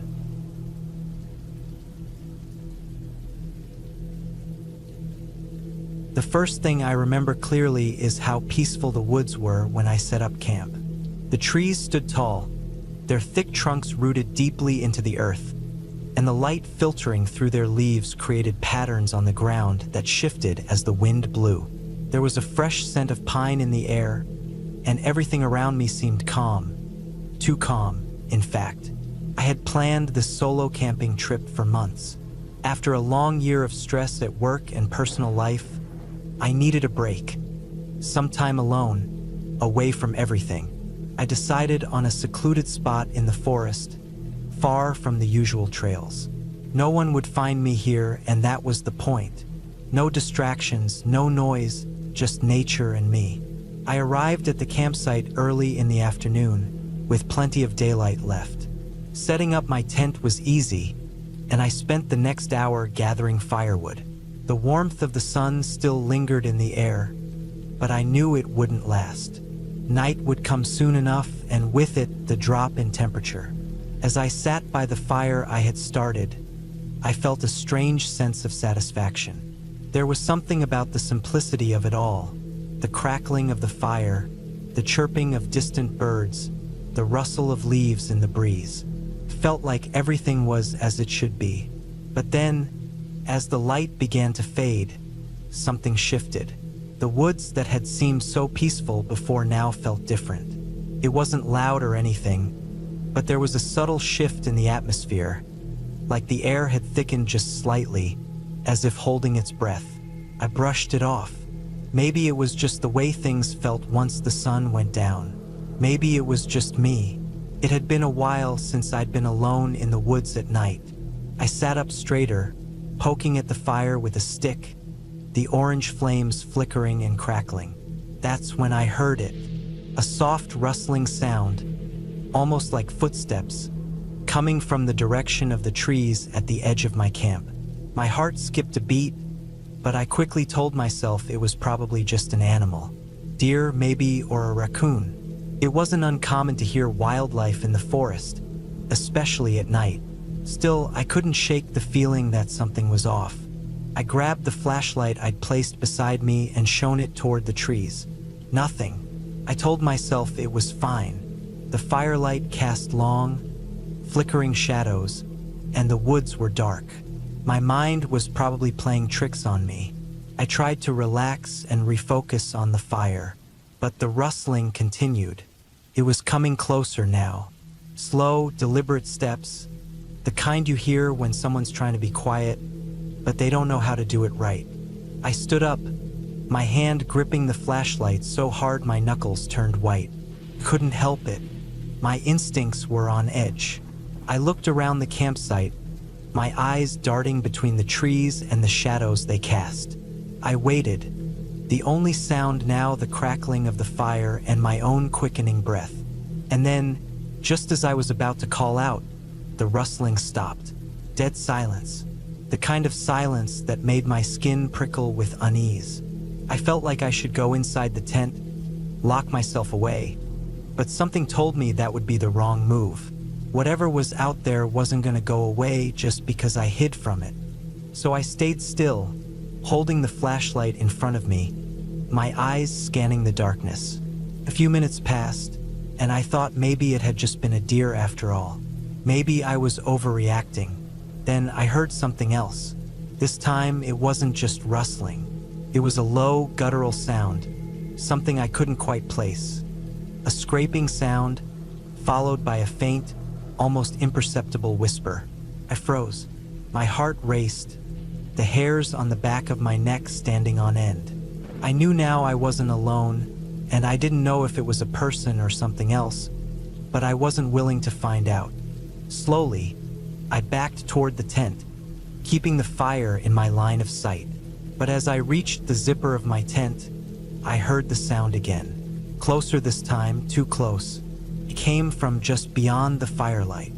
Without thinking, I dove into the tent, zipping it shut behind me in a panic. My hands were shaking as I sat on the ground, my back pressed against the fabric. The flashlight was still clutched tightly in my hand, but I didn't dare move. My thoughts were racing, and my chest felt tight, like I couldn't get enough air. Felt like hours had passed, but I knew it hadn't been that long. Time had a way of stretching in moments like this. I could hear my heartbeat in my ears, loud and fast. The rustling had stopped, but the air still felt charged.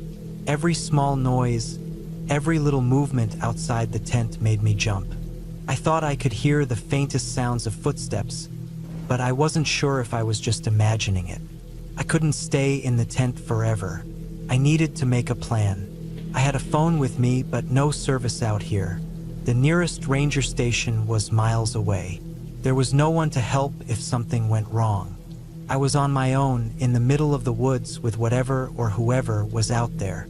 The realization hit me harder than anything else. I had to stay calm. I had to think.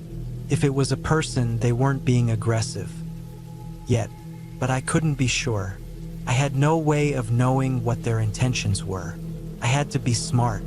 For what felt like an eternity, I stayed in the tent, listening, waiting. Every muscle in my body was tense. Every sound amplified in the silence of the night. Eventually, exhaustion began to creep in. I knew I couldn't keep this up. I had to sleep, if only for a few hours, to regain some energy. Maybe I would leave in the morning, but for now I needed to rest.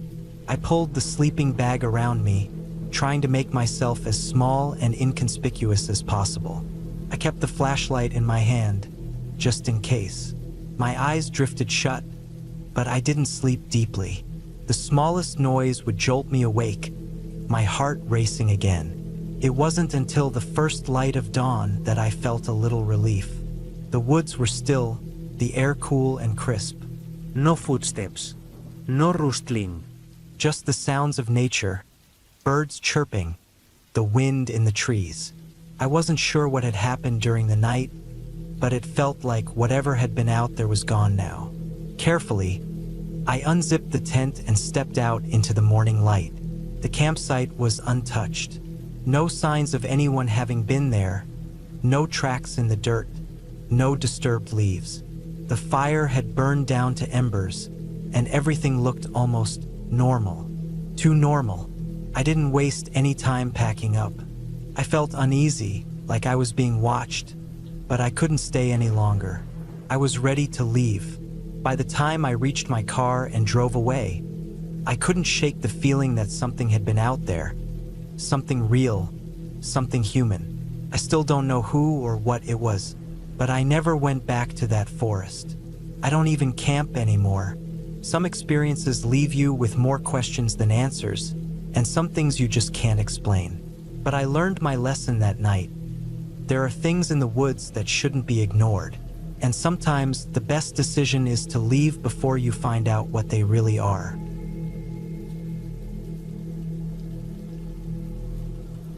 The fire crackled in front of me, sending sparks spiraling up into the crisp night air. I leaned back against a log, letting the warmth seep into my bones. The forest around me was alive with the sounds of nature. The occasional rustle of leaves, the distant call of an owl, the faint hum of insects. It was supposed to be a solo trip, a chance to escape the constant noise of the city and find some peace in the wilderness. I had no idea that by the time morning came, peace would be the last thing on my mind. It started as an itch, not a literal one, but a nagging feeling, a sense that I wasn't quite alone. I brushed it off at first. The forest can play tricks on you, especially when you're out there by yourself.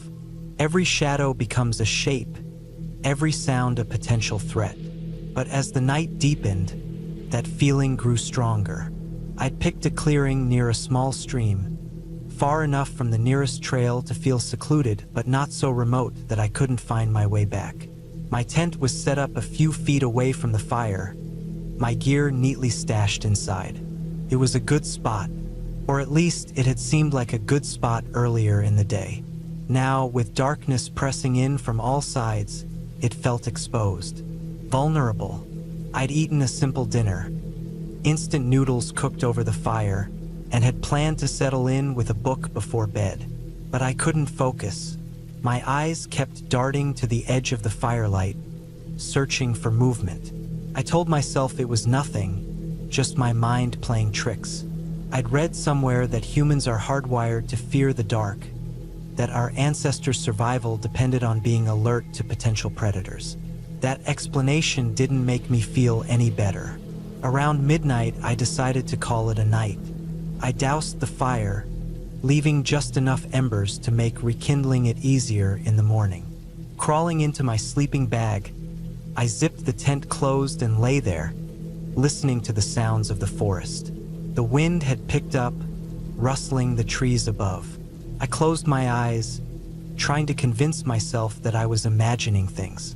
A sharp snap jerked me awake. My eyes flew open, my heart pounding in my chest. It was close, whatever it was. The kind of sound that's too deliberate to be just a falling branch or a squirrel scurrying through the underbrush. I lay still, straining to hear. The seconds stretched on, each one heavier than the last. Another snap. This time it was followed by a rustling sound, like someone or something moving through the undergrowth. It was coming from the direction of the stream. My throat went dry. I told myself it was probably an animal, maybe a deer or a raccoon. But deep down, I knew that wasn't true. It was too deliberate, too human. I reached for the flashlight I'd left next to my sleeping bag. My hand trembled as I clicked it on, the beam cutting through the darkness. I aimed it toward the sound, but the thick wall of trees swallowed the light. I couldn't see anything. Then came the breathing. It was faint at first, barely audible over the sound of the wind. But as I strained to listen, it grew louder, more distinct. It wasn't animalistic. It was human, slow, heavy breaths, like someone trying to stay quiet but not quite managing it. Every instinct in my body screamed at me to stay still, to stay quiet, but I couldn't help myself. I called out, my voice shaky and weak. "Hello!" The breathing stopped. The forest fell silent. I held my breath, waiting for a response, but none came. The silence stretched on, so thick and oppressive that it felt like a physical weight pressing down on me. After what felt like an eternity, I heard the sound of footsteps retreating into the woods. They were slow and deliberate, crunching over leaves and twigs. I waited until I couldn't hear them anymore before I dared to move. My hands were shaking so badly that it took me 3 tries to unzip the tent. I shone the flashlight around the clearing, but there was nothing there. Just the same empty forest I'd been looking at all day. I didn't sleep for the rest of the night. I sat in the tent, clutching the flashlight in one hand and my pocket knife in the other. Every sound made me jump. Every shadow seemed to shift and move. By the time the first rays of sunlight filtered through the trees, I was a wreck. I packed up camp as quickly as I could, my eyes darting to the edge of the clearing every few seconds. I had a long hike back to my car, and the thought of spending another night out there was unbearable. The sooner I was out of the forest, the better. As I started down the trail, I couldn't shake the feeling that I was being watched. I kept glancing over my shoulder, half expecting to see someone following me. But the trail was empty, just me and the trees. About halfway back, I came across something that made my blood run cold. A piece of fabric was snagged on a low-hanging branch, fluttering slightly in the breeze. It was dark, almost black, and looked like it had been torn from a jacket or a shirt. I looked around, but there was no sign of anyone. No tracks, no broken branches, nothing to suggest someone had been there recently. I stuffed the fabric into my pocket and kept walking, my pace quickening with every step. The trees seemed to close in around me, the air growing heavier. By the time I reached the parking lot, I was practically running. My car was the only one there, just as I'd left it. I threw my gear into the back seat and climbed in, locking the doors behind me. As I drove away, I couldn't shake the feeling that I was being followed. Every time I glanced in the rearview mirror, I half expected to see another car or a figure in the distance.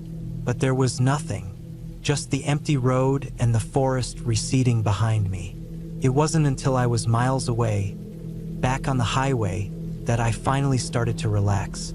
The tension in my shoulders eased, and I let out a shaky breath. I told myself it was over, that I was safe. But even now, weeks later, I can't stop thinking about that night, about the breathing, the footsteps, the piece of fabric. I still don't know who or what was out there with me, and maybe I'll never know. But one thing's for sure, I'm never camping alone again.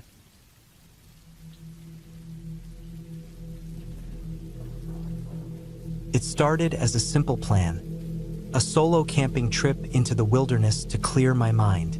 Work had been relentless, and I'd been craving isolation, some time to breathe without deadlines looming over me. The idea of being surrounded by nothing but trees, stars, and the occasional rustle of wildlife felt like the perfect escape. I had planned everything down to the smallest detail. My gear was packed, a sturdy tent, a sleeping bag rated for the season, food supplies, a portable stove, a first aid kit, and enough water to last me the weekend. I had even invested in a high-quality GPS device to ensure I wouldn't lose my way. The spot I chose was deep in a national forest, about a 3-hour drive from home. It wasn't a popular destination, which was part of the appeal. I parked my car at a trailhead, shouldered my backpack, and set off. The trail was well-worn at first, but after an hour of hiking, I veered onto a less-used path that led deeper into the woods. The trees grew denser, their canopies blocking out much of the sunlight. It was quieter here, save for the occasional chirp of a bird or the crunch of leaves under my boots. After about 2 hours, I found the perfect spot to set up camp. A small clearing surrounded by tall pines, with a view of a stream that glistened in the afternoon light. The air was crisp, carrying the earthy scent of moss and damp wood. I pitched my tent, unpacked my gear, and settled in. As the sun dipped below the horizon, I lit a small campfire, cooked a simple meal, and watched the sky turn from orange to deep blue, then to black, dotted with countless stars. That first night was uneventful. I slept soundly, the gentle sound of the stream lulling me into a deep slumber. When I woke the next morning, the air was cool, and the forest was alive with the sounds of birds and the rustle of small animals in the underbrush. After breakfast, I decided to explore the area. I left most of my gear at the campsite, taking only a small day pack with essentials, water, snacks, my GPS, and a pocket knife. I wandered for hours, marveling at the untouched beauty of the wilderness. I found a small waterfall, its water icy cold and crystal clear. I followed game trails that wound through the trees, careful to mark my route so I wouldn't get lost. By early afternoon, I started making my way back to camp. That's when I noticed something odd. The first sign was a faint smell, something sour and metallic. At first, I thought it might be a decaying animal, but as I continued, the smell grew stronger, almost unbearable. Then I saw it. A large patch of disturbed earth, as if something heavy had been dragged through the underbrush. The ground was torn up, and there were tufts of fur snagged on low branches. My stomach tightened, but I told myself it was just nature taking its course. Maybe a predator had taken down prey and dragged it off to eat. When I got back to camp, everything seemed as I had left it, but I couldn't shake the uneasy feeling that something was off. I scanned the area, looking for any signs of disturbance, but found none. Still, I decided to keep my fire going throughout the night. Fire was a deterrent, I reminded myself, and it would keep any curious animals at bay. That night, I woke to a sound. It was faint at first, a rhythmic crunching of leaves. I froze, straining to hear over the pounding of my heart. The sound grew louder, closer. Something or someone was walking just outside my campsite. I reached for the flashlight beside my sleeping bag, careful to move as quietly as possible. When I clicked it on and shone it toward the sound, the beam illuminated nothing but trees. The crunching stopped. I sat there for what felt like hours, flashlight in hand, scanning the darkness. Eventually, the forest grew silent again, and I convinced myself it had been an animal. A deer, perhaps, or a raccoon. But sleep didn't come easily after that. The next morning, I found fresh tracks near my campsite. They were large, too large to belong to any animal I'd seen in the area. They were human, barefoot, My chest tightened as I crouched to examine them.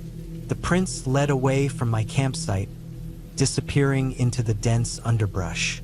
I packed up my gear quickly, deciding it was time to leave. The wilderness no longer felt serene. It felt oppressive, like the trees were watching me. As I hiked back toward the trailhead, I couldn't shake the feeling that I was being followed. Every so often, I would stop and listen, but the forest was silent. Too silent. Even the birds seemed to have vanished. My pace quickened, my heart racing. I gripped my pocket knife tightly, the weight of it both comforting and alarming. When I finally reached the trailhead and saw my car, relief washed over me. I threw my backpack into the trunk, started the engine, and didn't look back.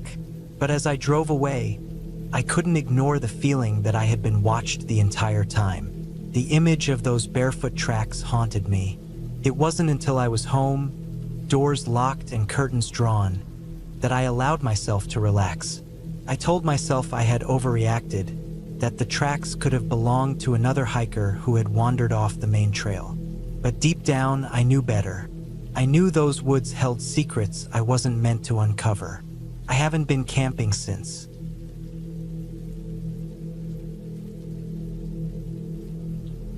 It started as a weekend to escape the noise of the city.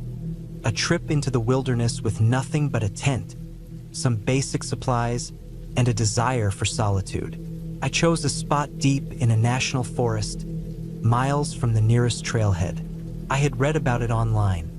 An isolated patch by a lake, surrounded by towering pines and rocky outcrops. Perfect for 2 nights of quiet reflection. I parked my car at the trailhead late in the morning and began the hike. The air was crisp, the sun shining through breaks in the trees. The trail was narrow but well-marked, winding through dense forest that seemed to grow darker and quieter the farther I walked. It was exactly what I had hoped for. No other hikers, no signs of human interference, just me and the woods. After 3 hours, I reached the lake. It was stunning. The water was a perfect mirror, reflecting the endless sky and the evergreens that lined the shore. I set up my tent on a small patch of flat ground a few yards from the water. I gathered firewood, built a ring of stones, and had a small fire going by late afternoon. The isolation was exhilarating. As the sun dipped below the horizon, I sat by the fire, eating a simple meal of canned soup and crackers. The woods came alive with the sounds of nocturnal creatures, the hoot of an owl, the rustle of leaves in the breeze. I leaned back, letting the warmth of the fire seep into my skin, and watched the stars appear one by one. It was peaceful, the kind of peace that felt earned. That night, I fell asleep quickly, the fatigue from the hike and the stillness of the woods lulling me into a deep rest. I woke up sometime later, unsure of the time.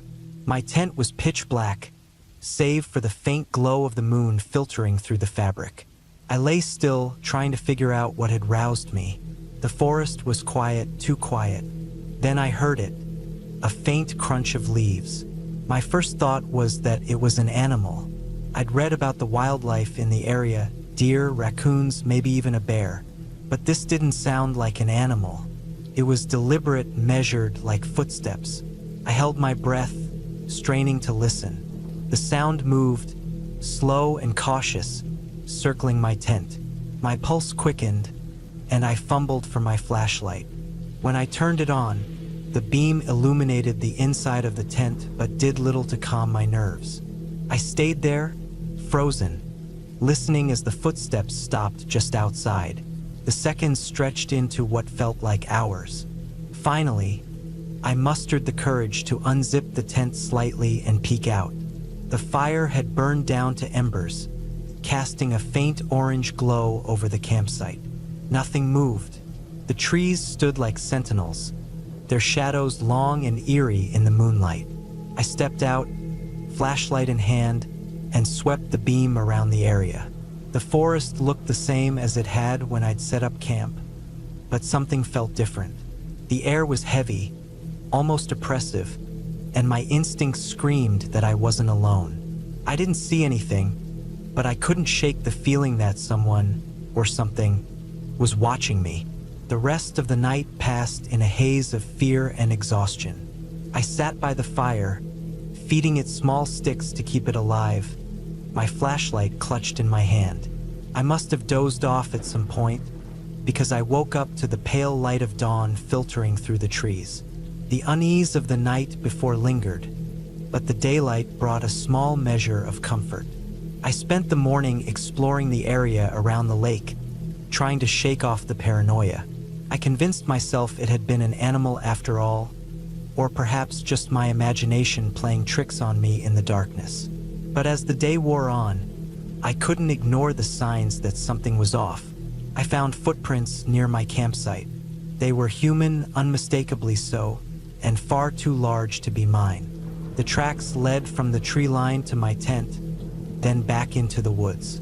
I followed them for a short distance before they disappeared into the underbrush. My stomach churned. Someone had been there, watching me as I slept. I debated packing up and leaving, but stubbornness won out. I had come here for peace, for a break from the chaos of the city, and I wasn't going to let fear ruin it. I told myself it was probably a hiker who had stumbled upon my campsite by accident, maybe curious about the fire. I spent the rest of the day fishing, reading, and trying to relax. That night, I built the fire bigger than before and kept my flashlight and knife within arm's reach. I sat by the fire until my eyes grew heavy, forcing myself to stay awake as long as possible. When I finally crawled into the tent, I left the zipper partially open so I could see out. Sometime in the early hours of the morning, I woke up again. This time, there was no mistaking it. The footsteps were back, closer than before. My heart pounded as I reached for the flashlight, but before I could turn it on, something brushed against the side of the tent. I froze. The sound was faint but unmistakable, like fingers running along the fabric. My mind raced, trying to come up with a rational explanation, but none came. The footsteps moved around the tent, slow and deliberate. I stayed still, barely breathing until the noises stopped. Minutes passed, then an hour, but I didn't dare move. When the first light of dawn appeared, I unzipped the tent and stepped out, every muscle in my body tense. The campsite was empty, but the footprints were back, deeper and more defined than before. They circled the tent, then led off into the woods. I didn't hesitate this time. I packed up my gear as quickly as possible, my eyes darting to the tree line every few seconds. The feeling of being watched was stronger than ever. By the time I started the hike back to my car, the sun was fully up, but it did little to ease my nerves. The trail felt longer on the way back, every snap of a twig or rustle of leaves making me jump. I kept looking over my shoulder, half expecting to see someone, or something, following me. But the trail remained empty, and I eventually reached the parking lot. My car was the only one there, just as I had left it. As I drove away, I couldn't shake the feeling that I had narrowly escaped something. I don't know who or what was out there, but I know this. I'll never camp alone again.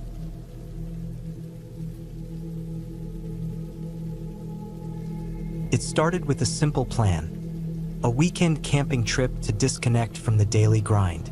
I'd been feeling cooped up lately, stuck between work deadlines and the humdrum of city life.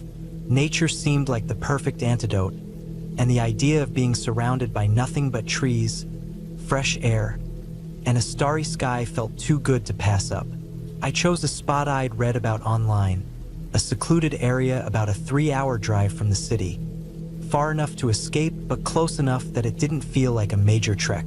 Packing was straightforward. I had my tent, a sleeping bag, a portable stove, canned food, water bottles, a first aid kit, and a flashlight with spare batteries. My phone was fully charged, though I wasn't expecting much service out there. I threw in a book and my journal for quiet evenings by the fire. Everything felt in place, and by early Saturday morning, I was on the road. The drive was uneventful, with highways giving way to winding forest roads. The further I drove, the fewer cars I saw. Eventually, I turned onto a dirt path that led to the designated parking area. From there, it was about a 2-mile hike to the campsite. The trail was marked but narrow, with dense trees on either side. Birds chirped overhead, and the occasional rustle of leaves reminded me of how alive the forest was. It was peaceful, almost serene. I reached the campsite around noon. It was a small clearing surrounded by towering pines, with just enough space for my tent and a fire pit. A creek ran nearby, its gentle burble adding to the calm atmosphere. I set up my tent, unrolled my sleeping bag, and gathered some wood for a fire later. Everything felt perfect. It was exactly what I'd hoped for: solitude and nature. As the afternoon stretched on, I explored the area a bit. The forest was thick, but there were signs that others had camped here before. A few charred logs in the fire pit, some carved initials on a tree. I didn't stray too far, keeping the creek as a reference point to avoid getting lost. By the time I returned to the clearing, the sun was dipping lower, painting the sky in shades of orange and pink. I lit the fire, cooked a simple meal, and settled in with my book. The first night was uneventful. The air grew colder as the fire died down, and the sounds of the forest seemed to amplify. Crickets chirped, an owl hooted in the distance, and once or twice, I thought I heard something larger moving through the trees. Probably a deer, I told myself. Still, I kept my flashlight close just in case. Eventually, exhaustion took over and I fell asleep. The next morning was crisp and bright. I brewed coffee on the portable stove and ate a quick breakfast before deciding to hike a bit further. There was a trail leading deeper into the woods, and curiosity got the better of me. I grabbed my day pack, filled it with water and snacks, and headed out. The forest was beautiful in the daylight, sunlight filtering through the canopy and highlighting patches of moss and wildflowers. I walked for about an hour before coming across another clearing. This one was different. It felt off. The clearing was larger than my campsite, but it looked abandoned. There was no fire pit, no signs of campers. Instead, the ground was uneven, littered with broken branches and disturbed earth. In the center, there was a tree with deep gouges running down its trunk, as if something had clawed at it. The air here felt heavier, the usual forest sounds muted. I stood there for a moment, unsure why this place unsettled me. It was just a clearing, after all, but something about it made my skin crawl. I decided not to linger. As I turned to head back, I noticed something else. Footprints. They weren't mine. These were larger, heavier, and they led from the clearing back into the forest. I felt a prickle of unease, but convinced myself they were old. Maybe a hunter or another camper had been here long before me. Still, I quickened my pace on the way back, glancing over my shoulder more than once. When I reached my campsite, everything was as I'd left it, but the sense of peace I'd felt earlier was gone. I couldn't shake the feeling that I wasn't alone out here. The day dragged on, each sound of the forest putting me on edge. By the time night fell, I was jumpy, my flashlight sweeping the trees every few minutes. The fire's warmth did little to comfort me. Around midnight, I heard it, a distinct snap of a branch, louder than the usual rustling, came from the direction of the trail. My heart raced as I strained to listen, every muscle in my body tense. Then, another sound, footsteps, slow, deliberate, crunching the leaves and twigs underfoot. They stopped just beyond the firelight, hidden by the darkness. I held my breath, gripping the flashlight like a weapon. "Hello!" I finally called out, my voice shaky. No response. The footsteps resumed, circling the campsite. Whoever or whatever it was stayed just out of sight. Panic set in. I grabbed the fire poker, my only real weapon, and stood close to the fire, hoping its light would keep whatever it was at bay. The footsteps stopped. Silence. Then, suddenly, a loud crash from the direction of my tent. I whipped around, shining the flashlight. The tent was still standing, but something had moved past it. I could see the grass pressed down where it had been. I didn't sleep that night. I sat by the fire until dawn, every noise making my heart race. When morning came, I packed up. I didn't care about finishing the trip or sticking to the plan. I just wanted to get out of there. The hike back to the car was nerve-wracking. Every snap of a twig made me whip around, expecting to see someone or something. But the trail remained empty. When I finally reached the parking lot, relief washed over me. Driving away, I couldn't stop thinking about the clearing, the footprints, the sounds in the night.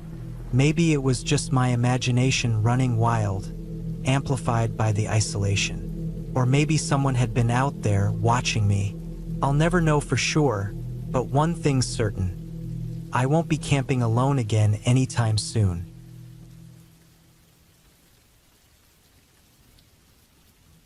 I always loved the idea of camping alone. It was supposed to be my way of disconnecting, a reset from the constant hum of city life. I had spent weeks preparing, researching trails, gathering supplies, and double-checking everything I might need. The area I chose was remote, a dense forest about 5 hours away from the city. It was perfect. No cell service, no crowds, just me and the wilderness. The drive out was uneventful, a straight stretch of road lined with pines and the occasional clearing. My backpack was loaded with essentials: a tent, sleeping bag, food, water, a knife, and a small first aid kit. I even brought a personal locator beacon just in case. I parked my car at the trailhead, locked it, and set off down the path with the sun high in the sky. The trail wound deeper into the woods, and the air grew cooler the further I went. The smell of pine and damp earth was refreshing. I could hear the chirping of birds and the occasional rustle of leaves from unseen animals. It felt good to be away from everything. After about 4 hours of hiking, I found a small clearing near a stream. The spot was perfect. The ground was flat, and the stream would provide easy access to water. I set up my tent, gathered some firewood, and got everything ready for the night. As the sun began to set, the forest transformed.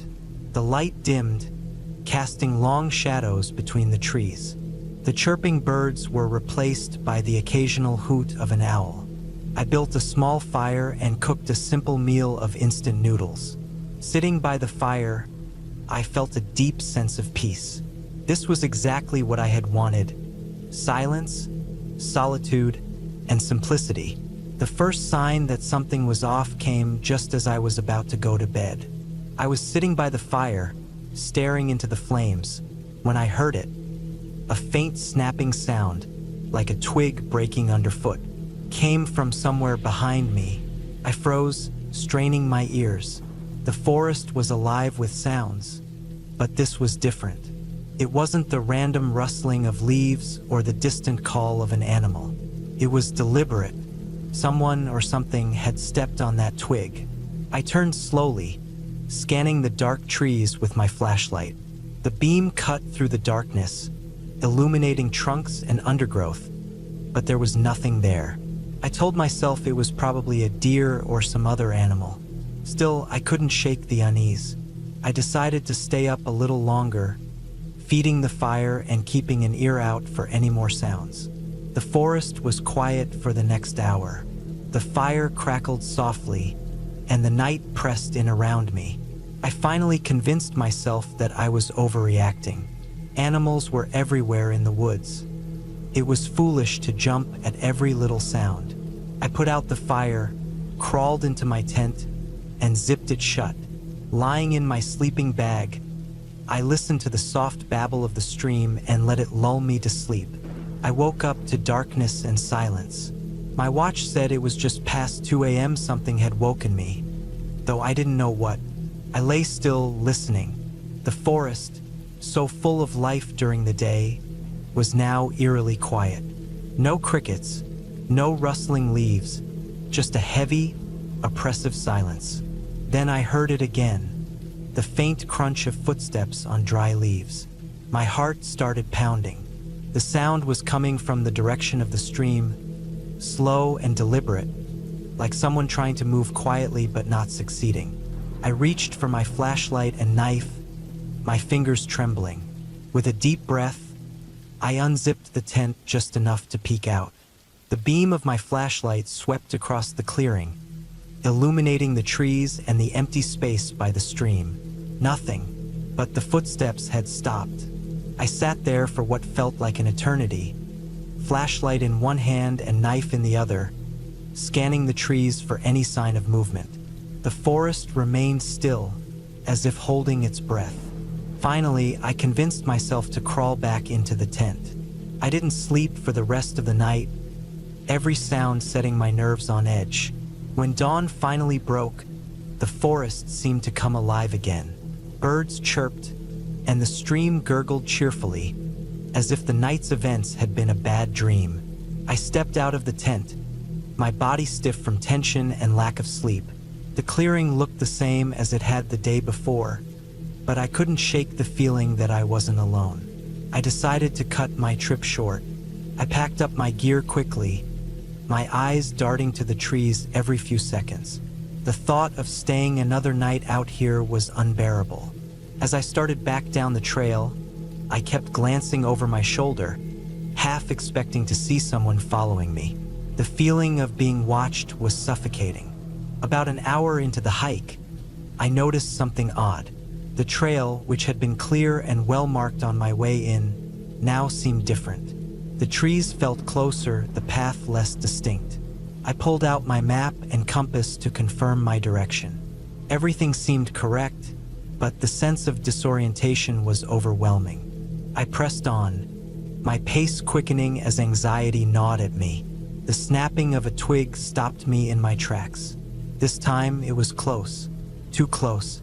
I spun around, my heart racing, but again, there was nothing there. The forest was dense, the undergrowth thick, and visibility was limited. I could feel my pulse in my ears as I scanned the trees. Then I saw it, a faint movement just on the edge of my vision. Someone was there. I didn't wait to find out who or what it was. I started walking faster, almost jogging, my backpack bouncing against my shoulders. Panic was setting in. I wasn't just lost, I was being followed. The trail seemed to twist and turn in ways I didn't remember. Every shadow, every sound, felt like a threat. The forest, which had seemed so inviting just a day ago, now felt like a trap. I don't know how long I walked. Hours, maybe. The sun was high overhead, but the dense canopy made it hard to tell the time. My water was running low, and my legs were burning from the effort. I was about to stop and rest when I saw something that made my stomach drop. A small clearing with a stream running through it. My clearing. Somehow I had walked in a circle. I stood there, frozen, my mind racing. This wasn't possible. I had followed the trail, checked my map and compass. There was no way I could have ended up back here. And yet, there I was, staring at the spot where I had camped the night before. That's when I noticed the footprints. They weren't mine. They were larger, heavier, and they circled the clearing. My heart felt like it might burst out of my chest. Someone had been here. Someone had been watching me. I didn't stay to investigate. I turned and ran, abandoning the trail and plunging into the forest. Branches whipped at my face and tore at my clothes, but I didn't care. I just needed to get away.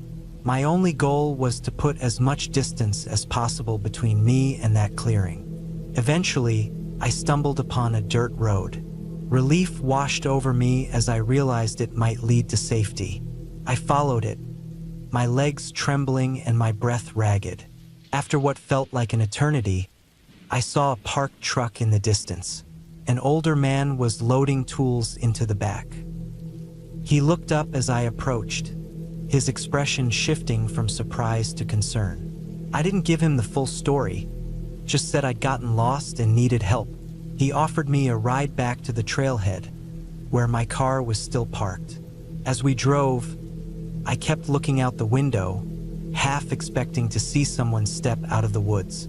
I've never been able to explain what happened during that trip. Maybe it was all in my head, the result of exhaustion and paranoia. But those footprints, they were real. I've never gone camping alone again, and I don't think I ever will. The woods might be beautiful, but they're not empty. And sometimes it's better not to find out who's out there.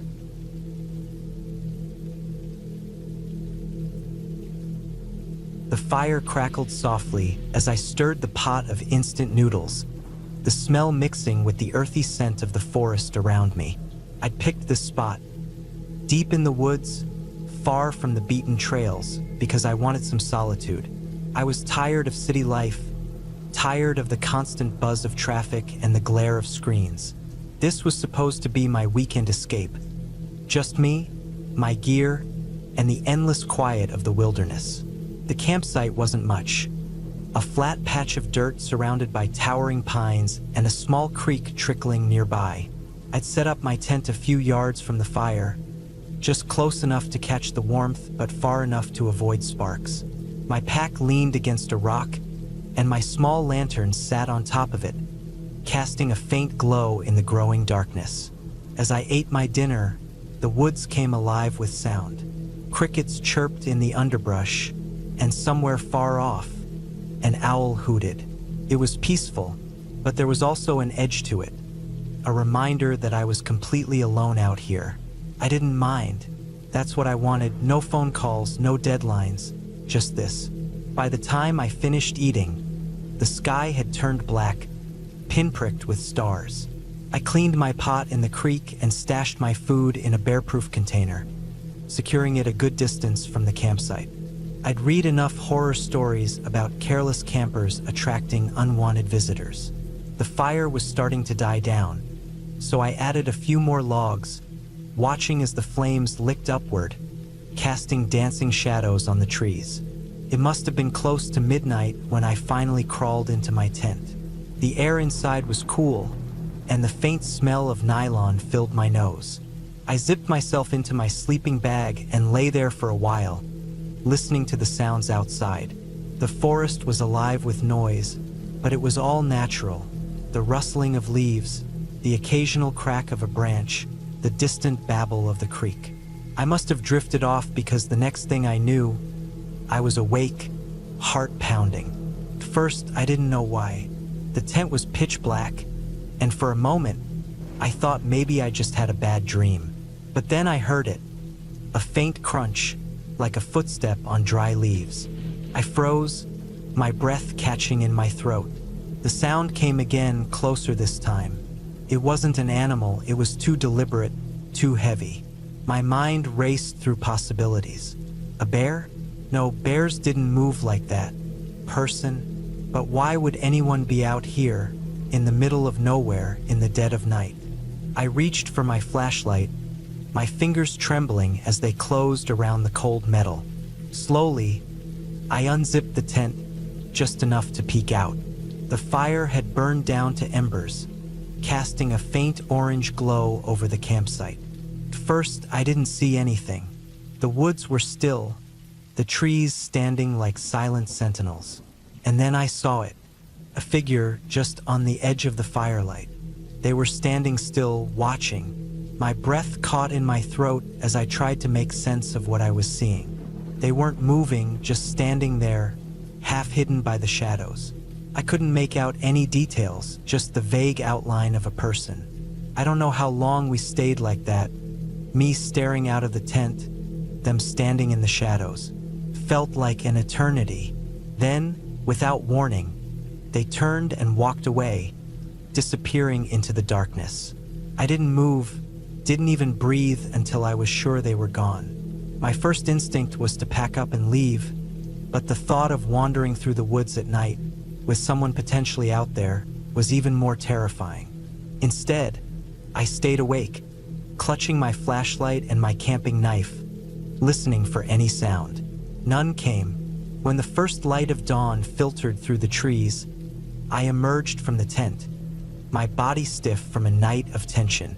The campsite looked the same as it had the night before, but I couldn't shake the feeling that something was off. I checked the area where the figure had been standing, but there was nothing, no footprints, no signs of anyone being there. I told myself I'd imagined it, that it was just a trick of the light and my overactive imagination. But as I packed up my gear, I couldn't shake the unease. The forest, which had felt so peaceful the day before, now felt oppressive, like it was watching me. I decided to cut my trip short. As I hiked back to my car, every snap of a twig and rustle of leaves set my nerves on edge. I kept glancing over my shoulder, half expecting to see the figure following me. But the trail remained empty. When I finally reached my car, I threw my gear in the back and got in, locking the doors behind me.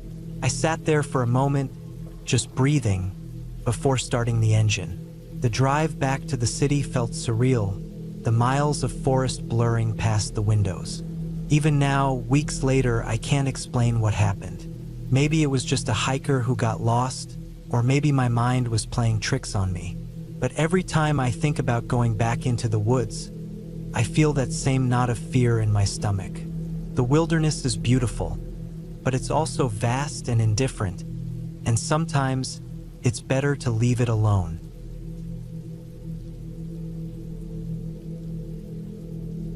I've always loved the solitude of camping. No cell service, no obligations, no distractions. Just me, the trees, and the crackling of a campfire under the stars. Last October, I decided to head out to a remote spot in the mountains. I'd been there once before, a little-known campsite tucked deep within the national forest. It was the kind of place where the nearest human could be miles away, and that was exactly what I wanted. The drive took most of the day. Gravel roads wound through dense forest, the trees growing so thick they formed a canopy that blocked out the sun. By the time I reached the trailhead, the air was cool and damp, and the late afternoon light filtered weakly through the clouds. I grabbed my pack, double-checked my gear, and set off down the trail. The hike to the campsite was about 3 miles, mostly uphill. The trail was narrow and overgrown, with roots and rocks jutting out in random places. Every step required attention. The forest was eerily quiet, except for the occasional rustle of leaves or the distant call of a bird. It felt like I was the only person for miles, and I probably was. When I reached the site, the sun was starting to set. The clearing was small, surrounded by towering pines and thick underbrush. A fire ring of blackened stones sat in the center, evidence that others had been here before me, though not recently. The ground was soft with a layer of pine needles, perfect for pitching a tent. I set up camp quickly, racing against the fading light. By the time I got the fire going, night had fallen, and the temperature had dropped significantly. There's something primal about sitting alone by a fire in the wilderness. The way the flames dance, the way the shadows flicker at the edge of your vision, the way every snap of a twig or rustle of leaves puts you on edge. I cooked a simple dinner, instant noodles and a granola bar, and leaned back against a log, staring up at the stars. The forest felt alive, but not in a comforting way. It was as if it were watching me, waiting. Around midnight, I decided to call it a night. I doused the fire thoroughly, making sure there were no embers left to ignite the dry forest floor. Crawling into my tent, I zipped myself into my sleeping bag and tried to get comfortable. The silence was oppressive, broken only by the occasional hoot of an owl or the distant howling of a coyote. I'm not sure when I fell asleep, but when I woke up, it was pitch black and deathly silent. Something had changed. At first, I couldn't figure out what had woken me. I lay still, my heart pounding, straining to hear anything over the sound of my own breathing. The silence was unnatural, as if the forest itself was holding its breath. Then I heard it, the faint crunch of footsteps on dry leaves. They were slow and deliberate, coming from somewhere outside my tent. My first thought was that it was an animal, a deer maybe, or a raccoon. But as I listened, I realized the footsteps were too heavy for a small animal and too deliberate for a deer. They sounded human. My mind raced. Could be a fellow camper, lost and stumbling upon my sight. Or it could be someone who wasn't supposed to be here at all. I stayed frozen in place, my hand gripping the handle of my camping knife. The footsteps grew closer, circling the tent. Whoever it was, they weren't in a hurry. They were moving slowly, deliberately, as if they were inspecting the campsite. My stomach churned. I'd left my pack outside, along with my boots. If they wanted to take my gear, I could let them have it. I could hike out barefoot if I had to, but they didn't touch my pack. They didn't do anything but walk. Round and round, they circled the tent, their pace unchanging. I couldn't make sense of it. If they were a thief, why not grab my stuff and leave? If they were lost, why not call out for help? The longer it went on, the more my fear grew. This wasn't normal behavior. I don't know how long it lasted. Time seemed to stretch in the darkness, each second an eternity. Finally, the footsteps stopped. I held my breath, waiting for the next sound. For a long time, there was nothing, just silence.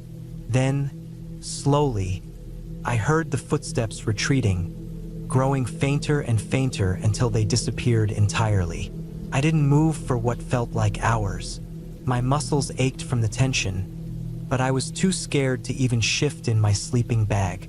Eventually, exhaustion took over, and I fell into a fitful sleep. When I woke up, the sun was rising, casting a pale light over the campsite. Everything looked normal. My pack was untouched, my boots were where I'd left them, and there was no sign that anyone had been there. But when I stepped out of the tent, I saw them. Footprints in the soft dirt around my tent. They were large, unmistakably human, and they formed a perfect circle around my tent. Whoever it was had walked around me for hours, watching, listening. I packed up my gear as quickly as I could. The unease from the night before hadn't faded, and I couldn't shake the feeling that I was being watched. The hike back to the trailhead felt twice as long as it had the day before. Every snap of a twig or rustle of leaves sent my heart racing. I kept glancing over my shoulder, half expecting to see someone following me, but the trail remained empty. When I finally reached my car, I tossed my pack in the back and locked the doors as fast as I could. The relief of being inside a locked vehicle was overwhelming. I sat there for a moment, my hands gripping the steering wheel, trying to calm my racing heart. Then I started the engine and drove away, leaving the forest and its secrets behind. I haven't been back to that campsite since. I still go camping, but I stick to more populated areas now, places where other people are nearby.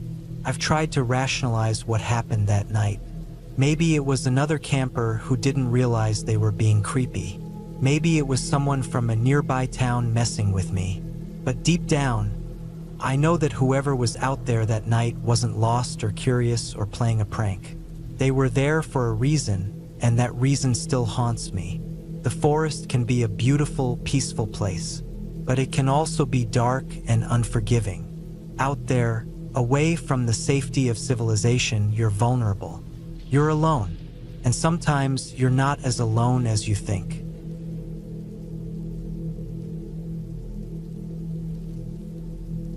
I've always loved the solitude of camping. There's something about being away from the noise of the world, surrounded by the sounds of the forest, that feels grounding. A couple of weeks ago, I decided to spend a long weekend camping in a remote area of a national forest I'd never been to before. It was supposed to be a way to unwind and clear my head, but things didn't go as planned. I picked a spot that wasn't on the usual trail maps. The forest ranger had mentioned it to me offhandedly when I checked in at the station. A lesser-known area with a small lake and plenty of flat ground for pitching a tent. Sounded perfect. He did warn me that it was quite isolated and to be careful, but I figured he was just covering his bases. I wasn't worried. I've camped alone many times before and always handled myself just fine. The hike to the site took about 4 hours, mostly uphill. The trail wasn't well marked, but I downloaded a detailed map to my phone and brought a physical one as a backup. The deeper I went into the forest, the quieter it got. By the time I reached the lake, the only sounds were the crunch of my boots on the dry leaves and the occasional rustle of wildlife in the underbrush. The lake itself was stunning, a mirror-like surface reflecting the surrounding trees and the pale blue sky. It was exactly what I'd hoped for. I set up my tent on a flat patch of ground a few yards from the water and spent the rest of the afternoon gathering firewood and exploring the area. The forest here felt untouched, almost pristine. There were no signs of other campers. No trash, no footprints, nothing. It was just me and nature. As the sun dipped below the horizon, I built a fire and cooked a simple meal. Sitting by the fire, staring out at the lake, I felt an overwhelming sense of peace. That night, I slept deeply. The sounds of the forest, the chirping of crickets, the occasional hoot of an owl, lulled me to sleep. When I woke up the next morning, the sun was already climbing high in the sky. I spent the day fishing, reading, and just soaking in the quiet. By evening, I'd settled into the rhythm of the place. The second night, things began to feel off. It started with small things. I heard rustling outside my tent around midnight. It wasn't unusual. Animals are active at night, but this rustling didn't sound like a small animal. It was heavier, deliberate. I told myself it was probably a deer and tried to go back to sleep. But then I noticed the quiet. The crickets had stopped chirping. The forest felt unnaturally still, the kind of stillness that makes your skin crawl. I lay in my sleeping bag, straining to hear anything over the pounding of my heart. The rustling stopped, but the feeling of being watched didn't. I told myself I was imagining things, that I just spooked myself. Eventually, I fell into an uneasy sleep. The next morning, I found something that made my stomach drop. Near the edge of the lake, where the ground was soft and muddy, there were footprints. Human footprints. They were large, probably from a man's boots, and they hadn't been there the day before. They led from the trees to the water's edge and then disappeared. I stood there staring at them for what felt like an eternity. I hadn't seen or heard anyone else since I'd arrived. Who would hike all the way out here just to walk to the lake and leave? I spent the rest of the day on edge, jumping at every sound. I kept telling myself it was nothing. Maybe another camper had passed through, though I knew how unlikely that was. The isolation that had felt so comforting before now felt oppressive. By the time night fell, I was exhausted but too anxious to sleep. I sat by the fire, my flashlight and a knife within arm's reach, listening for anything out of the ordinary. Around midnight, I heard it again, rustling, coming from the direction of the lake. This time it was closer. I grabbed my flashlight and shone it towards the sound, but the beam only illuminated trees and darkness. I called out, my voice shaky, asking if anyone was there. No response. The rustling stopped, and the forest went silent again. I didn't sleep at all that night. The next morning, I decided to pack up and leave. I told myself I was being paranoid, but I couldn't shake the feeling that I wasn't alone out there. As I was taking down my tent, I found something that made my blood run cold. Stuck to one of the stakes was a long strand of hair. It was dark, almost black, and definitely not mine. I'd set up the tent myself. There was no way it had been there before. I shoved everything into my pack as quickly as I could and started the hike back. The trail felt different on the way out, more overgrown, as if the forest had closed in behind me. Every sound made me jump, and I kept looking over my shoulder, half expecting to see someone following me. But the trail remained empty. About halfway back, I found something that stopped me in my tracks. Hanging from a low branch was a small bundle, wrapped in what looked like animal hide and tied with twine. It was crudely made, but deliberate. I didn't open it. I didn't want to know what was inside. I just kept moving, faster now, practically running at some points. By the time I reached my car, I was drenched in sweat and shaking. I threw my pack in the back seat and sped down the gravel road, not stopping until I reached the main highway. Only then did I let myself breathe. I still don't know what happened out there. Maybe it was nothing, just my imagination running wild. But I can't explain the footprints or the hair or the bundle in the tree. I've told myself I'll never go camping alone again, but part of me wonders if I'll ever feel safe in the woods again at all. Some things once experienced stay with you.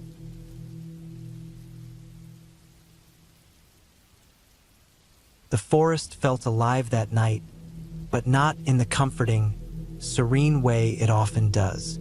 It was the kind of alive that made my skin crawl, the kind that made me second-guess the decision to camp alone. The plan had seemed so clear a week ago.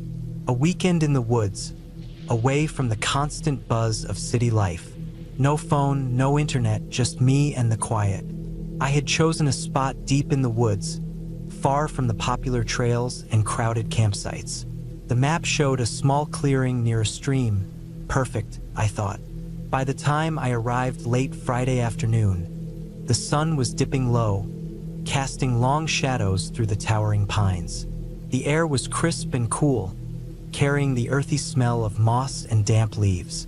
I set up my tent quickly, my hands steady despite the growing darkness. Dinner was simple: a can of beans heated over a small camp stove, a granola bar for dessert. As I ate, I watched the forest shift around me. The last rays of sunlight disappeared, replaced by the silver glow of a rising moon. Crickets began their nightly chorus, joined by the occasional rustle of leaves or snap of a twig. Normal sounds, I told myself, just the forest doing what it does. By the time I zipped myself into my sleeping bag, I felt uneasy. It was subtle at first, like an itch at the back of my mind. The kind of feeling you get when someone's watching you, even though no one is there. I brushed it off as nerves. After all, it wasn't my first time camping alone, but it was the first time I'd ventured this deep into the wilderness. The first night passed without incident, though my sleep was restless. Dreams of shifting shadows and distant footsteps haunted me, but I woke to the pale light of dawn and the sound of birdsong. It was enough to push the unease away. I made coffee, boiled some instant oatmeal, and set off to explore. The forest was stunning in the daylight. Sunlight filtered through the canopy, creating a patchwork of light and shadow on the forest floor. I followed the stream for a while, collecting smooth stones and snapping photos. By midday, I'd covered a decent distance and decided to head back. The unease from the night before seemed silly now. The woods were just woods, and I was fine. But as the sun dipped low again, the feeling crept back. It wasn't a sudden realization, but a slow, creeping sense of wrongness. I couldn't pinpoint why. The sounds of the forest seemed normal enough, but there was something off. Maybe it was the way the trees seemed to loom closer, or how the shadows seemed darker than they should be. I told myself I was imagining it. I forced myself to eat dinner, read a few pages of a book, and climb into my tent before the fear could take root. That night, I didn't dream. I barely slept at all. Every time I closed my eyes, I heard something: a faint crunch of leaves, a soft snap of a branch. It wasn't constant, but it was frequent enough to keep me on edge. At one point, I thought I heard breathing slow and deliberate, just outside the thin fabric of my tent. My heart pounded in my chest, each beat echoing in my ears. I held my breath, straining to listen. The sound stopped. Maybe it was never there. The third day started with exhaustion. My body ached from tension, and my head throbbed from lack of sleep. I considered packing up and leaving, but pride held me back. I had come here to escape, to prove I could handle the isolation. Running home after a couple of uneasy nights felt like defeat. Instead, I decided to stay busy. I hiked further than I had the day before, pushing through thick underbrush and climbing steep ridges. By the time I returned to camp, my legs were jelly and my clothes were soaked with sweat. As I cooked dinner, the unease returned, sharper this time. The sounds of the forest seemed muted, as if the trees were holding their breath. The air felt heavier, pressing down on me like a weight. I kept glancing over my shoulder, convinced I'd see something or someone lurking in the shadows. But there was nothing, just trees and darkness. I decided to turn in early, hoping exhaustion would outweigh fear. But sleep didn't come. The forest was too quiet. The usual hum of crickets and distant owl calls had vanished, leaving an eerie silence. My heart raced as I lay there, staring at the ceiling of my tent. Then I heard it, footsteps. They were faint at first, barely audible over the pounding of my heart. But they grew louder, closer. They weren't rushed or erratic. They were slow, deliberate, like someone taking their time. I sat up, every muscle in my body tense. The footsteps stopped. My hand reached for the flashlight beside me, fingers fumbling in the dark. When I finally clicked it on, the beam of light cut through the tent, illuminating the fabric. I scanned the walls, expecting to see shadows moving outside. Nothing. For hours I sat there, flashlight in hand, listening. The footsteps didn't return, but the silence persisted, stretching on until the first light of dawn seeped through the trees. I stepped out of the tent, muscles stiff and eyes heavy with fatigue. The forest looked the same as it had every other morning, but I couldn't shake the feeling that something had changed. I made the decision to leave. Whatever was out there, I didn't want to meet it. I packed up quickly, my movements hurried and clumsy. As I dismantled the tent, I noticed something that made my blood run cold. Footprints. They weren't mine. The size was wrong, the tread unfamiliar. They circled my campsite, leading off into the woods. I didn't follow them. I didn't want to know where they led. I grabbed my pack and started down the trail, moving faster than I probably should have. The forest felt oppressive, the trees crowding closer with every step. Every rustle of leaves or snap of a twig set my nerves on edge. I kept glancing over my shoulder, convinced I was being followed. It wasn't until I reached the car that I allowed myself to breathe. I threw my pack into the back seat and locked the doors before I even started the engine. As I drove away, the tension slowly ebbed, replaced by exhaustion. I don't know what happened in those woods. Maybe it was all in my head, the product of an overactive imagination and too much time alone. Or maybe there was someone out there watching me, waiting. I'll never know for sure, and I'm okay with that. What I do know is this: I won't be camping alone again.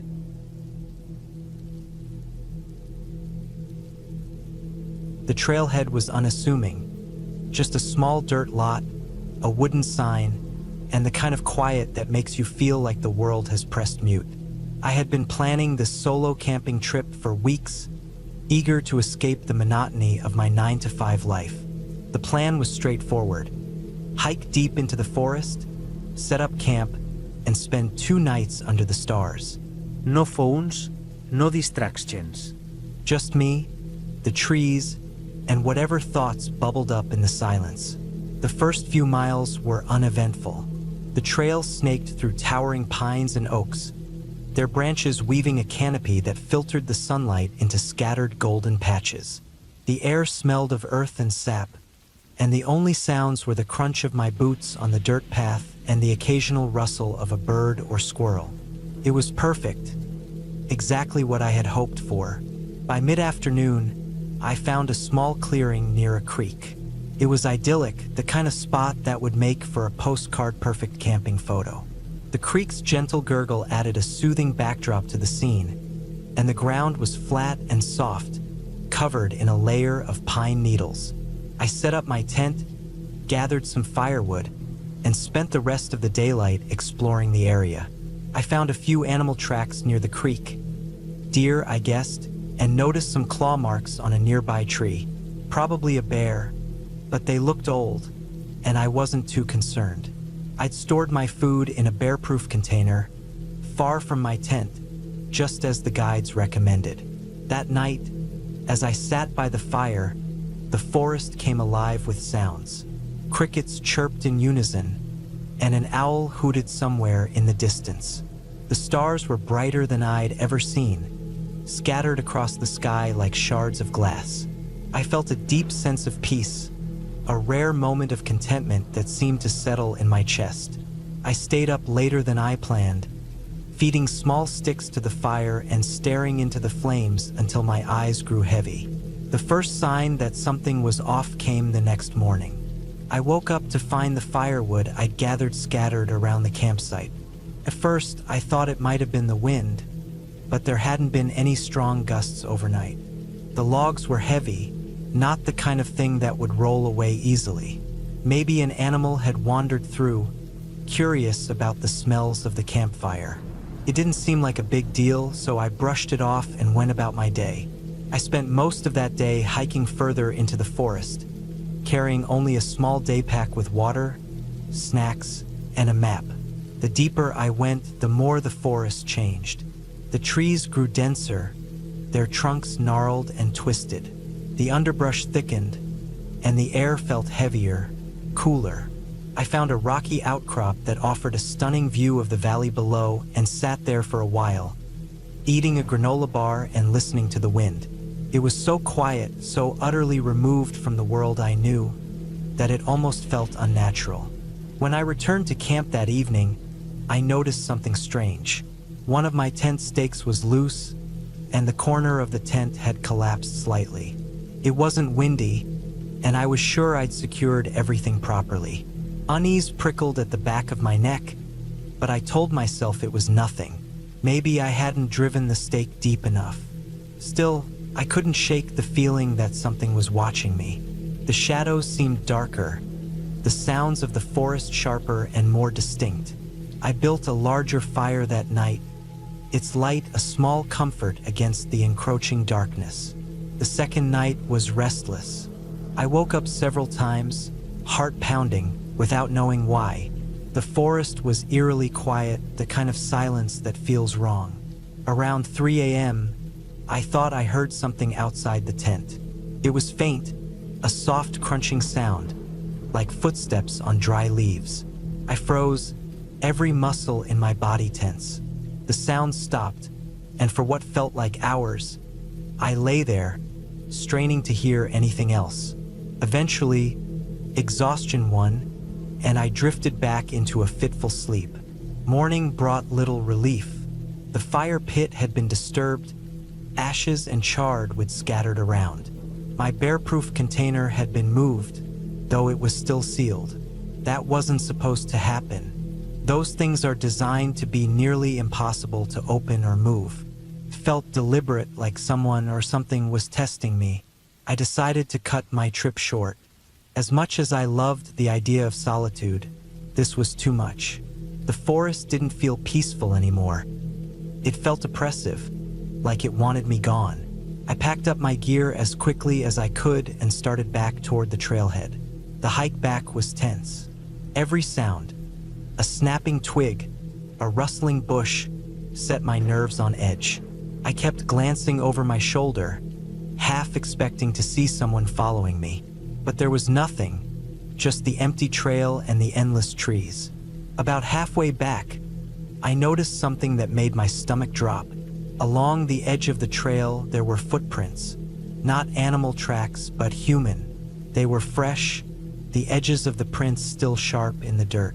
They weren't mine. They were too large and spaced too far apart. They followed the trail for a while before veering off into the forest. I stopped and listened, but the woods were silent. I quickened my pace, my heart pounding in my chest. The trail seemed longer on the way back, every bend and twist stretching endlessly. My mind raced with possibilities. Maybe it was another hiker, someone who'd taken a different route. But I hadn't seen anyone else the entire trip, not even at the trailhead. By the time I reached the lot, the sun was low in the sky, casting long shadows across the dirt. My car was the only one there, just as I'd left it. Relief washed over me as I tossed my gear into the trunk and climbed into the driver's seat. I locked the doors out of habit, but it felt more urgent now, like a barrier between me and whatever was out there. As I drove away, I glanced in the rearview mirror, half expecting to see someone emerge from the trees. But the lot was empty, the forest still and quiet. The unease lingered, though, a knot in my stomach that didn't unwind until I was miles away. Looking back, I still don't know what happened. Maybe it was just my imagination, heightened by the isolation and the strange occurrences. Or maybe someone had been out there watching, testing the boundaries of my solitude. I've thought about going back, retracing my steps to see if I missed something, but I can't bring myself to do it. The forest may have been beautiful, but it wasn't mine. And I think on some level it wanted me to know that.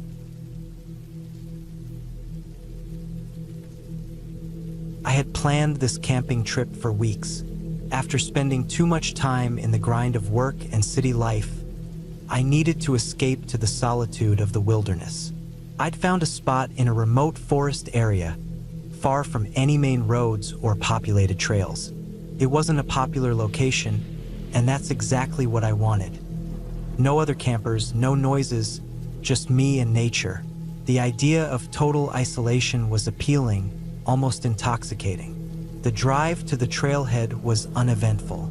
It was a crisp morning, the kind where the air smells like pine and the sky is a perfect shade of blue. My car's trunk was packed with gear: a tent, sleeping bag, food, water filter, and other essentials.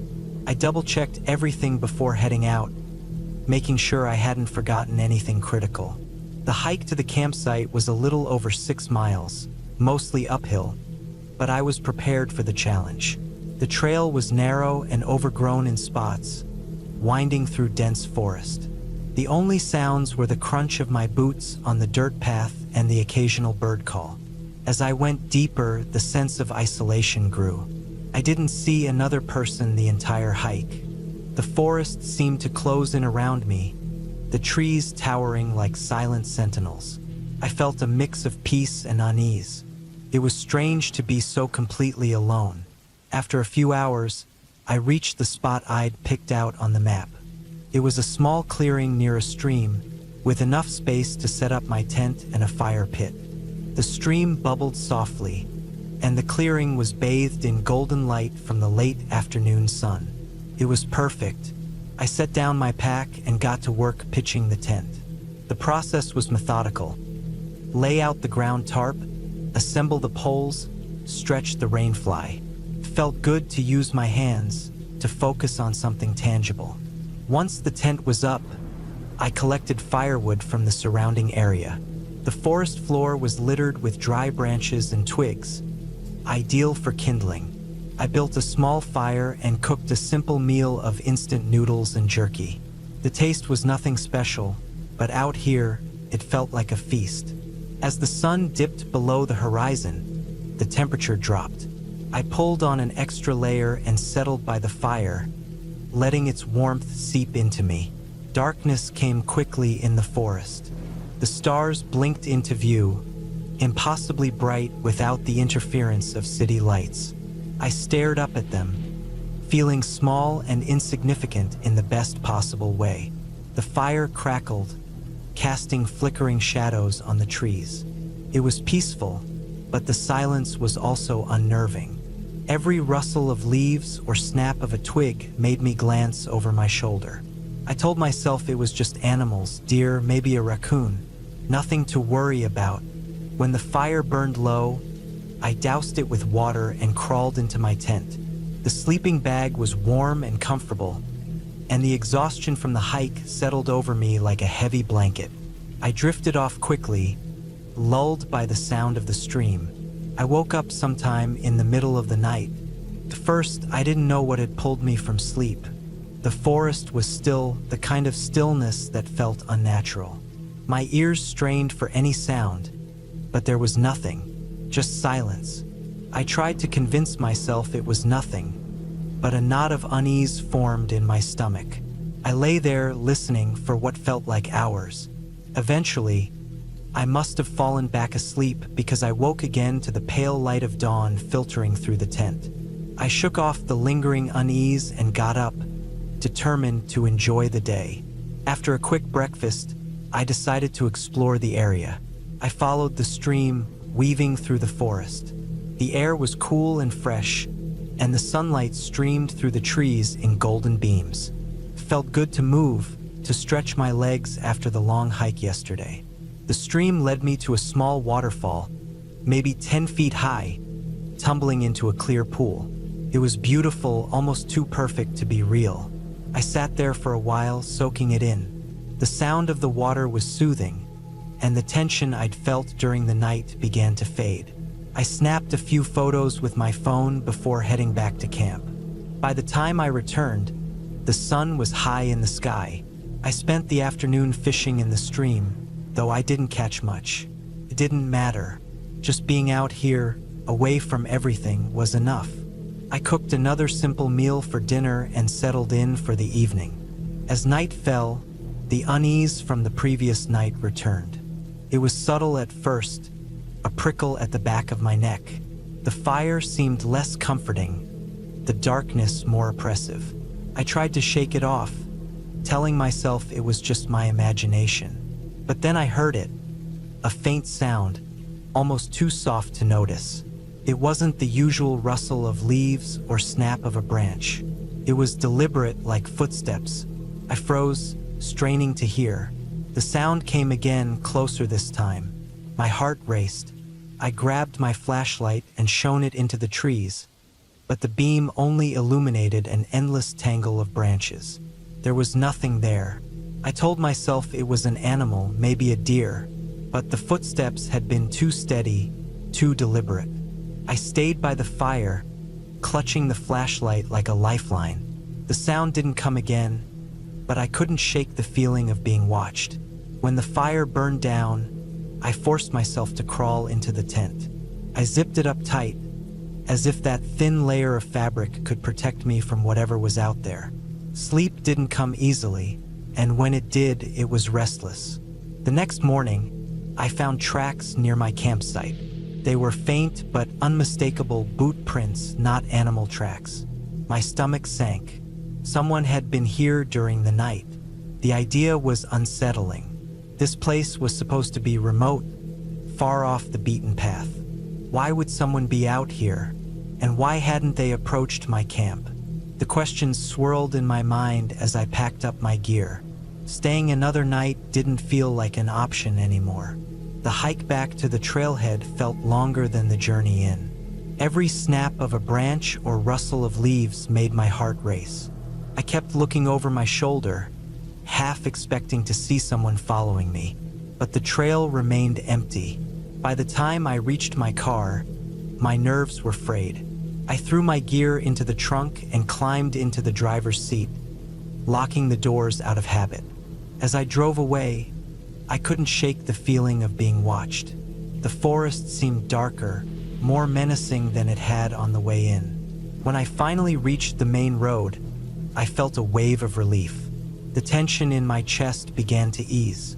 But even now, back in the safety of my apartment, I can't forget those boot prints or the sound of those footsteps. The wilderness is beautiful, but it's also vast and untamed. Out there, you're truly alone. Or at least you're supposed to be.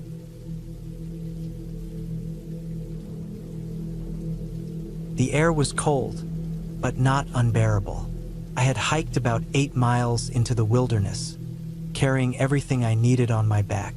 The trail had started off well-marked, winding through dense forest, but as the day wore on, it had become less defined, more like a memory of where others had walked before me. By the time I reached my chosen camping spot, I was exhausted but relieved. The The small clearing I'd found was nestled between a cluster of pines and a rocky outcrop, offering both cover and a bit of a windbreak. Setting up camp had been routine. I pitched my tent, careful to clear the ground underneath for any sharp rocks or twigs. I set up my small portable stove, filled my water bottles from the nearby stream, and boiled some to ensure it was safe to drink. Dinner was a simple affair, instant noodles and jerky, but it felt like a feast after the long hike. The sun dipped below the horizon quicker than I had expected. Out here, away from the city lights, darkness was absolute. The stars came alive, scattered across the sky in numbers that seemed impossible. I had no firewood, so I relied on my headlamp for light.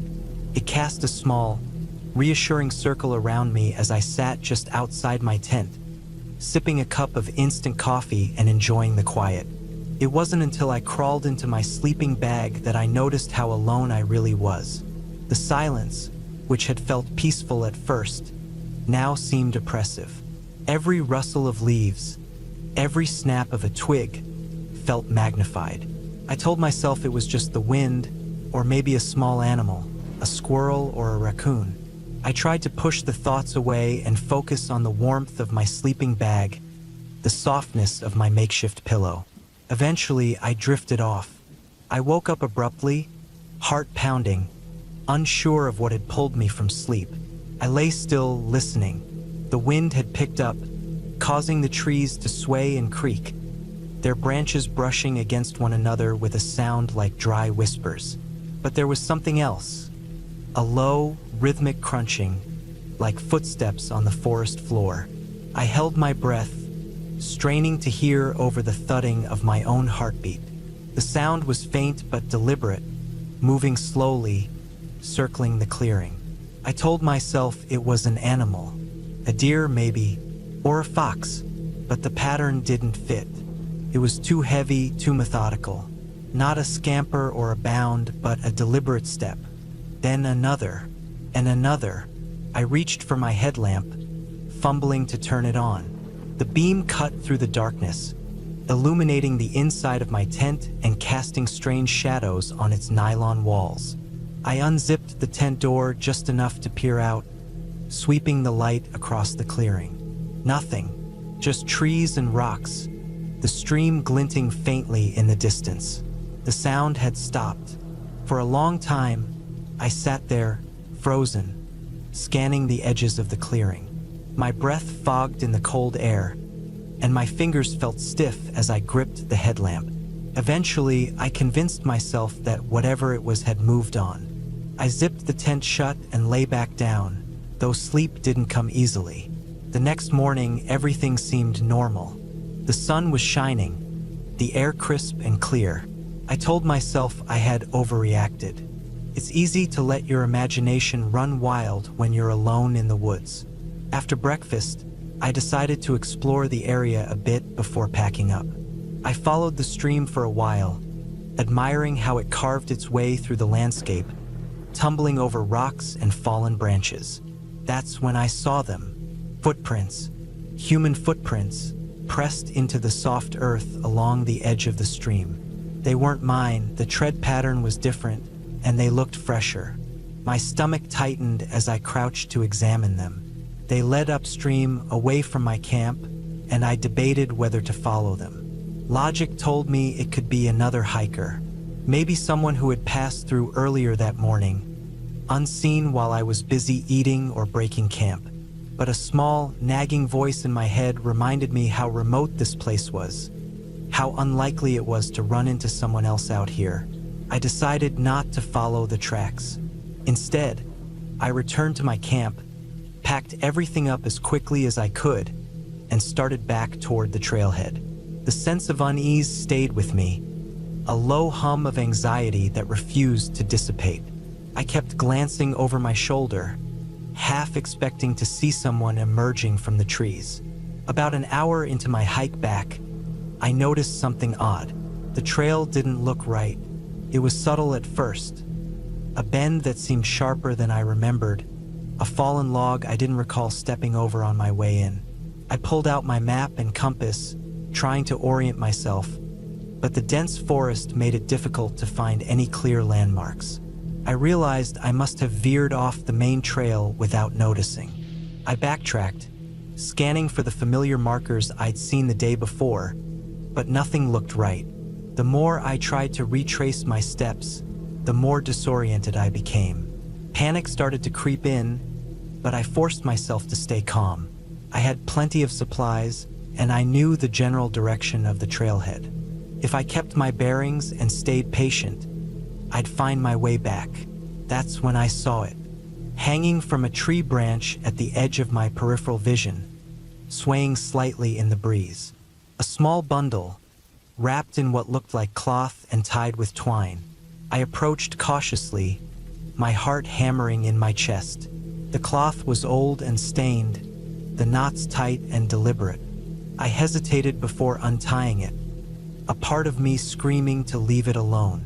Inside were small bones, clean and white, strung together like a crude necklace. My stomach churned as I dropped the bundle and stepped back.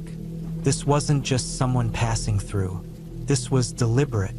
A message, perhaps, though its meaning was unclear.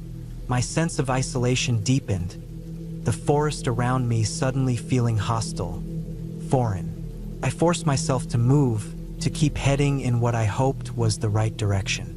The daylight was fading, and I didn't want to be caught out here after dark again. The forest seemed to close in around me, the trees pressing closer together, their gnarled branches reaching out like claws. Every sound set my nerves on edge. The rustle of leaves, the distant caw of a bird, the snap of a twig underfoot. Hours passed, though it felt like days. The sky turned a dull gray, then deepened to twilight. My legs ached, my throat was dry, and my head throbbed from the constant vigilance. I knew I couldn't keep this up much longer. I needed to find shelter, some place where I could rest and regroup. That's when I saw the cabin. It was small, barely more than a shack, its wooden walls weathered and warped with age. The windows were dark, and the door hung slightly ajar. I approached cautiously, my hand gripping the handle of my pocket knife. The door creaked as I pushed it open, revealing a single room, sparsely furnished. A cot, a table, and a chair. A wood-burning stove in one corner. It looked abandoned, but there were signs of recent use. An empty can on the table, a pile of ashes in the stove. I debated whether to stay. On one hand, the cabin offered protection from the elements and a chance to rest. On the other, I couldn't shake the feeling that I was trespassing, that whoever had been here before might return. In the end, exhaustion won out. I bolted the door as best I could and settled onto the cot, my knife within arm's reach. Sleep was fitful, interrupted by every creak and groan of the old structure. At one point, I thought I heard footsteps outside, but when I peeked through the window, the clearing was empty. Morning couldn't come fast enough. When it did, I wasted no time. I left the cabin and continued my trek, this time paying extra attention to my compass and map. The forest seemed less menacing in the daylight, though the unease never fully left me. By mid-afternoon, I finally stumbled onto the main trail, the sight of it filling me with a relief so intense I nearly cried. I made it back to my car without further incident, though the experience stayed with me. Even now, months later, I can't explain what happened out there. Who left those footprints? Who hung that bundle from the tree? And who had been using the cabin? I don't know if I want to find out. What I do know is that the wilderness isn't just a place of beauty and solitude. It's a place where you're reminded, in no uncertain terms, how small and vulnerable you really are. And sometimes, it's a place that doesn't want you there.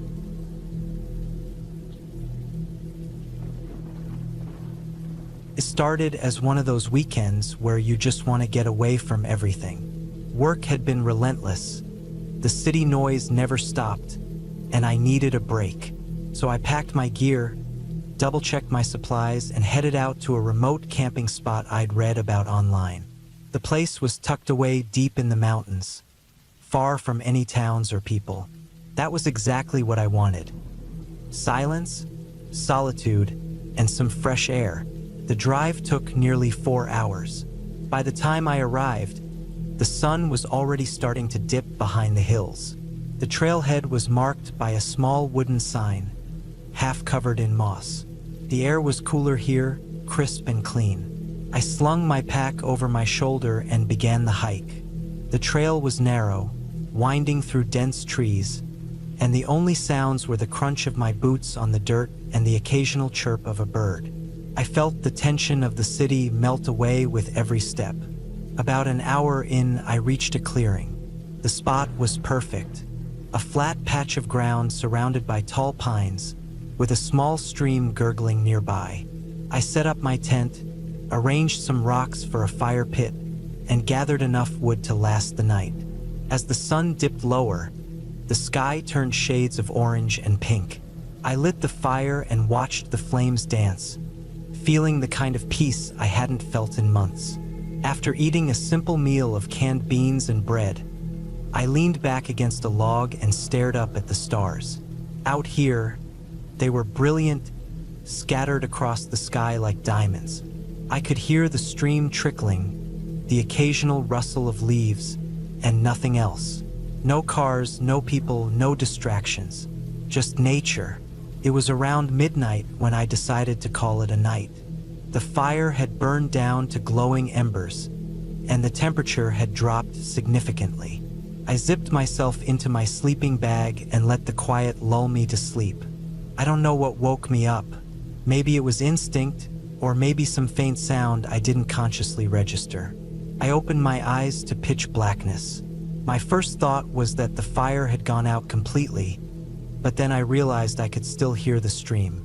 I lay still, listening, trying to figure out what felt off.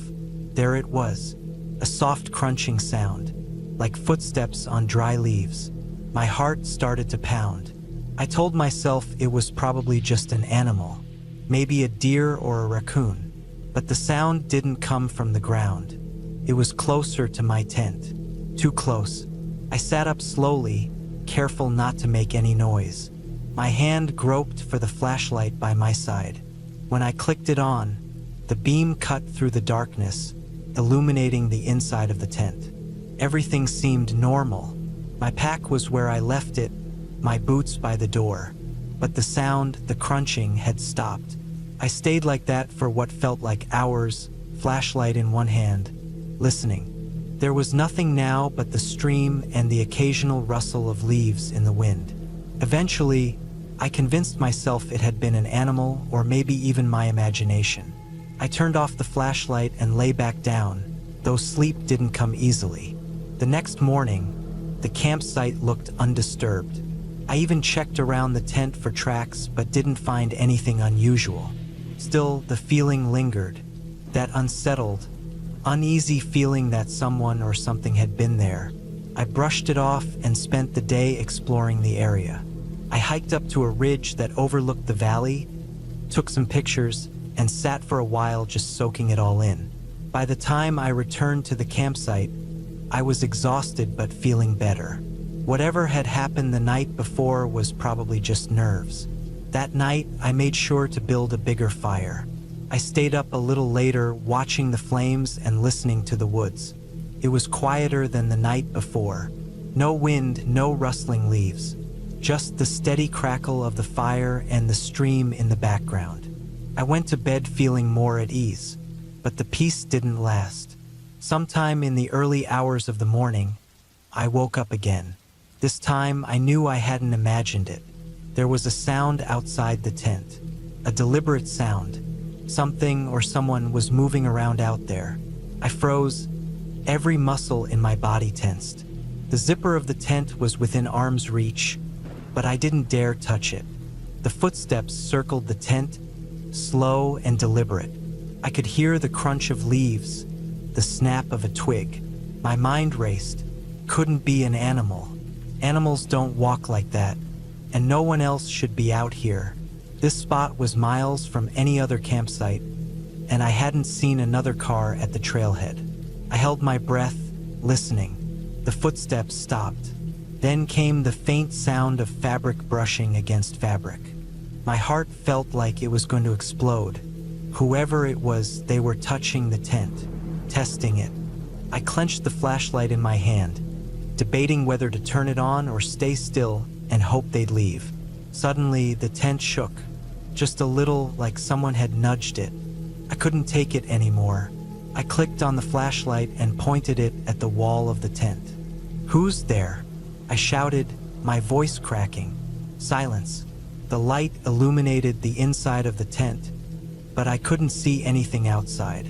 I stayed like that for what felt like an eternity. Flashlight in one hand, a camping knife in the other. Eventually, the sounds stopped. I waited, straining to hear anything. A retreating footstep, a rustle of leaves. But there was nothing. When dawn finally broke, I unzipped the tent and stepped outside, knife in hand. The campsite looked the same as before. No sign of anyone. No tracks, no disturbances. But I couldn't shake the feeling that I was being watched. I decided to cut the trip short. I packed up my gear as quickly as I could and started back down the trail. The whole way, I felt on edge, constantly looking over my shoulder. The forest, which had seemed so peaceful before, now felt oppressive. Every rustle of leaves, every snap of a twig, made my heart race. When I finally reached the trailhead and saw my car, I felt a wave of relief. I threw my pack into the back seat and got in, locking the doors.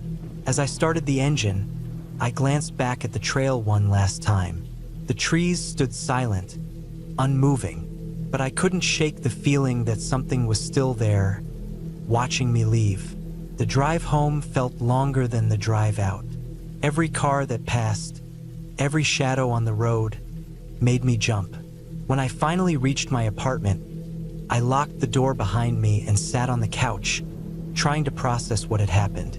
I still don't know if it was a person, an animal, or something else entirely. But one thing is certain, I won't be going back to that campsite. I've told a few people about the experience, but most just shrug it off. Probably just a raccoon, they say, or you were probably half dreaming. Maybe they're right, but I know what I heard, and I'll never forget the sound of those footsteps circling my tent, slow and deliberate, in the dead of night.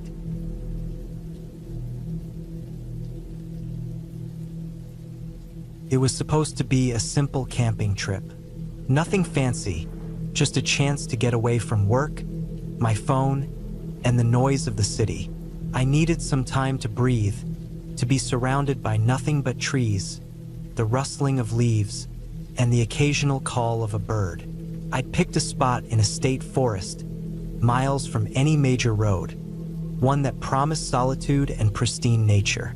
I packed light, a tent, sleeping bag, some basic supplies, and a small first aid kit. My car was parked at a trailhead about 3 miles from my chosen campsite. The hike in was peaceful. The trail wound through tall pines, their needles cushioning each step, and the air smelled clean, sharp with the scent of the forest. The further I went, the quieter it became. No cars, no voices, just the occasional snap of a twig underfoot or the rustle of a squirrel darting through the undergrowth. I found my campsite near a small clearing, with a view of a narrow, trickling stream just a few yards away. It was perfect. I set up my tent quickly, enjoying the simplicity of the process. The sky was starting to dim, softening into shades of orange and purple. I gathered some dry wood from around the area, built a small fire, and boiled water for an instant meal. It wasn't gourmet, but it filled me up, and the warmth of the food felt good in the cool evening air.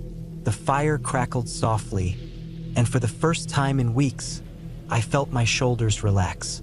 As the night settled in, the darkness in the forest grew dense, pressing in around the small circle of firelight. The stars were brilliant, scattered across the sky like shards of glass. I leaned back against a log, letting the quiet wash over me. It wasn't until I heard the sound that I realized just how silent the forest had been. It was faint at first, almost indistinguishable from the breeze. A soft crunch of leaves, distant but deliberate. I froze, straining to listen. The sound came again, closer this time, the unmistakable noise of someone or something moving through the underbrush. My pulse quickened. I told myself it was probably an animal, maybe a deer or a raccoon, but the steps were too heavy, too deliberate. Animals scurry or bound. These sounded measured, like someone walking. I scanned the edge of the firelight, but beyond it was an impenetrable wall of black. The noise stopped. I sat there for what felt like an eternity, staring into the darkness, waiting for another sound. But nothing came. Eventually, I convinced myself it was just my imagination, fueled by the isolation and the eerie stillness of the forest. I banked the fire, zipped myself into my tent, and tried to sleep. The first few hours were restless. Every little noise outside felt magnified. The wind brushing against the tent fabric, the creak of branches swaying above, the distant hoot of an owl. My rational mind kept reminding me there was nothing to worry about, but my body wouldn't listen. I must have dozed off at some point because the next thing I remember was waking up suddenly, heart pounding, to a distinct sound just outside my tent. It was the unmistakable crunch of footsteps on dried leaves. My breath caught in my throat.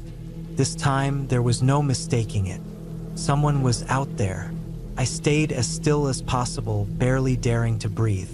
The footsteps circled my tent slowly, deliberately. I could hear the faint swish of fabric, the occasional snap of a twig underfoot.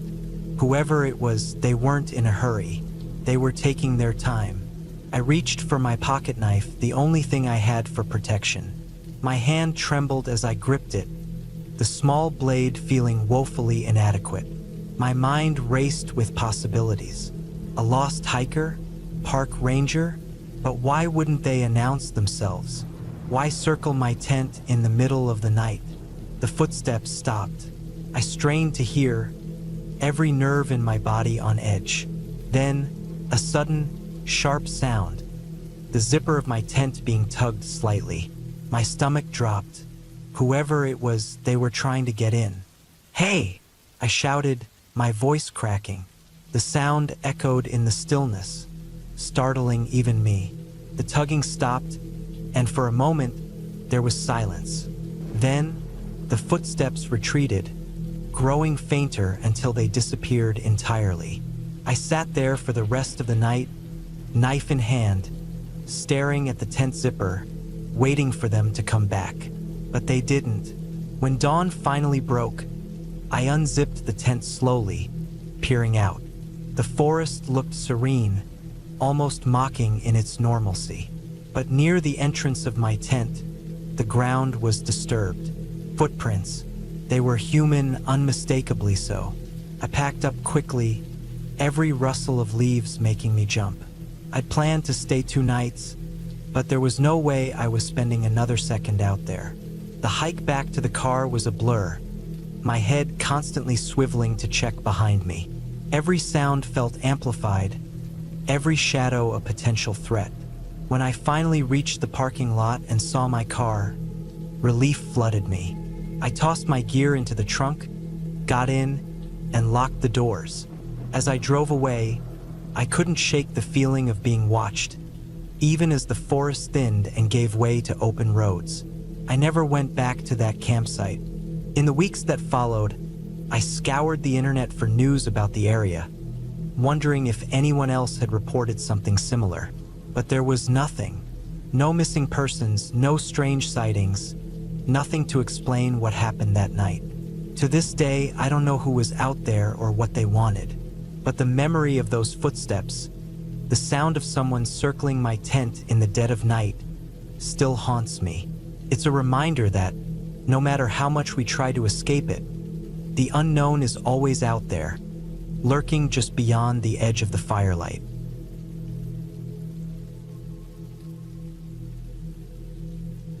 I've always loved camping, especially alone. The quiet woods, the smell of pine trees, the sound of the wind weaving through the branches.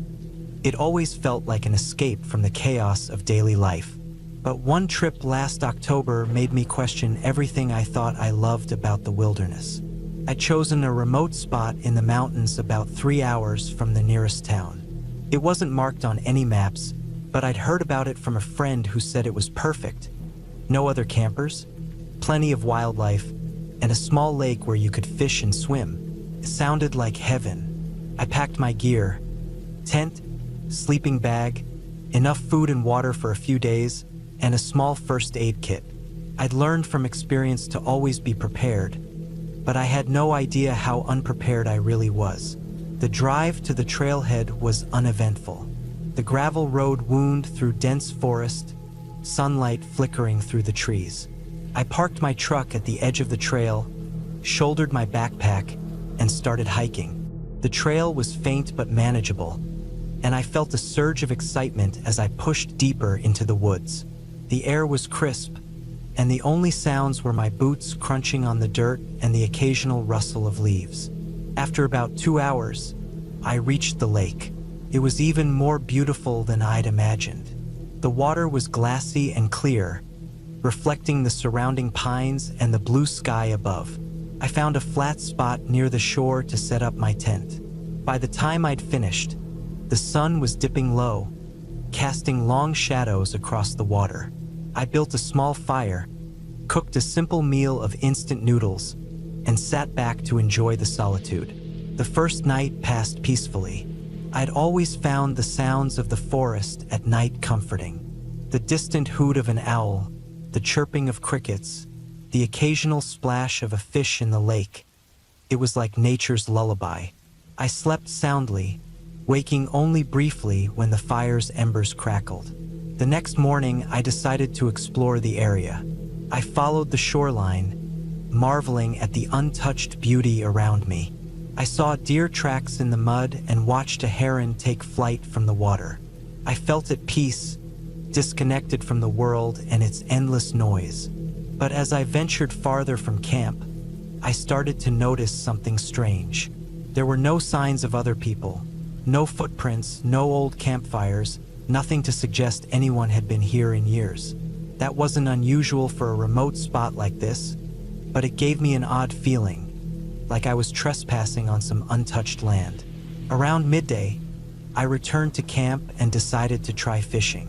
The lake was teeming with fish, and I caught a few within minutes. I cleaned them and cooked them over the fire, savoring the fresh, smoky flavor. As I ate, I felt a sudden chill, even though the sun was still high. The wind had picked up, rippling the surface of the lake and rustling the trees. I told myself it was just the weather and tried to shake off the unease. That night, the forest felt different. The usual sounds were muted, replaced by an eerie stillness. I lay in my tent, listening intently. Every so often, I'd hear something faint, a soft rustle, a distant crack. Probably just animals, I thought. Raccoons or deer moving through the underbrush. But the sounds didn't stop. They grew closer, more deliberate. At one point, I was certain I heard footsteps. Not the light, quick steps of a deer, but heavy, deliberate ones. I sat up, heart pounding, and grabbed my flashlight. Shining it outside the tent, I saw nothing but trees and shadows. Still, I couldn't shake the feeling of being watched. I stayed awake for hours, straining to hear over the pounding of my own heartbeat. Eventually, exhaustion took over, and I drifted into a restless sleep. The next morning, I found something that made my blood run cold. Around my campfire, in the soft dirt, were footprints. Human footprints. They were large, much larger than my own, and they circled the fire pit before disappearing into the woods. I stared at them, trying to make sense of it. Had someone been watching me last night? Why hadn't they made themselves known? 1,000 questions raced through my mind, each one more unsettling than the last. I packed my things quickly, deciding to leave a day early. The thought of staying another night made my stomach churn. As I dismantled my tent, I kept glancing over my shoulder, half expecting to see someone standing at the edge of the trees. But the woods were empty, at least as far as I could tell. The hike back to the truck felt endless. Every snap of a twig, every rustle of leaves, made me jump. I kept imagining those footprints, wondering who or what had made them. By the time I reached the trailhead, my nerves were frayed. I practically threw my backpack into the truck and climbed in, locking the doors behind me. As I drove away, I couldn't shake the feeling of being followed. I kept checking the rearview mirror, half expecting to see someone running down the road behind me. But there was nothing, just the empty forest fading into the distance. When I got home, I couldn't stop thinking about the trip. I replayed every moment in my mind, trying to make sense of what had happened. I even considered going back to the lake to look for more clues, but the thought of returning filled me with dread. To this day, I don't know who or what was out there with me. All I know is that it changed the way I see the wilderness. It's no longer just a place of peace and beauty. It's a place where you're truly alone, and sometimes being alone is the scariest thing of all.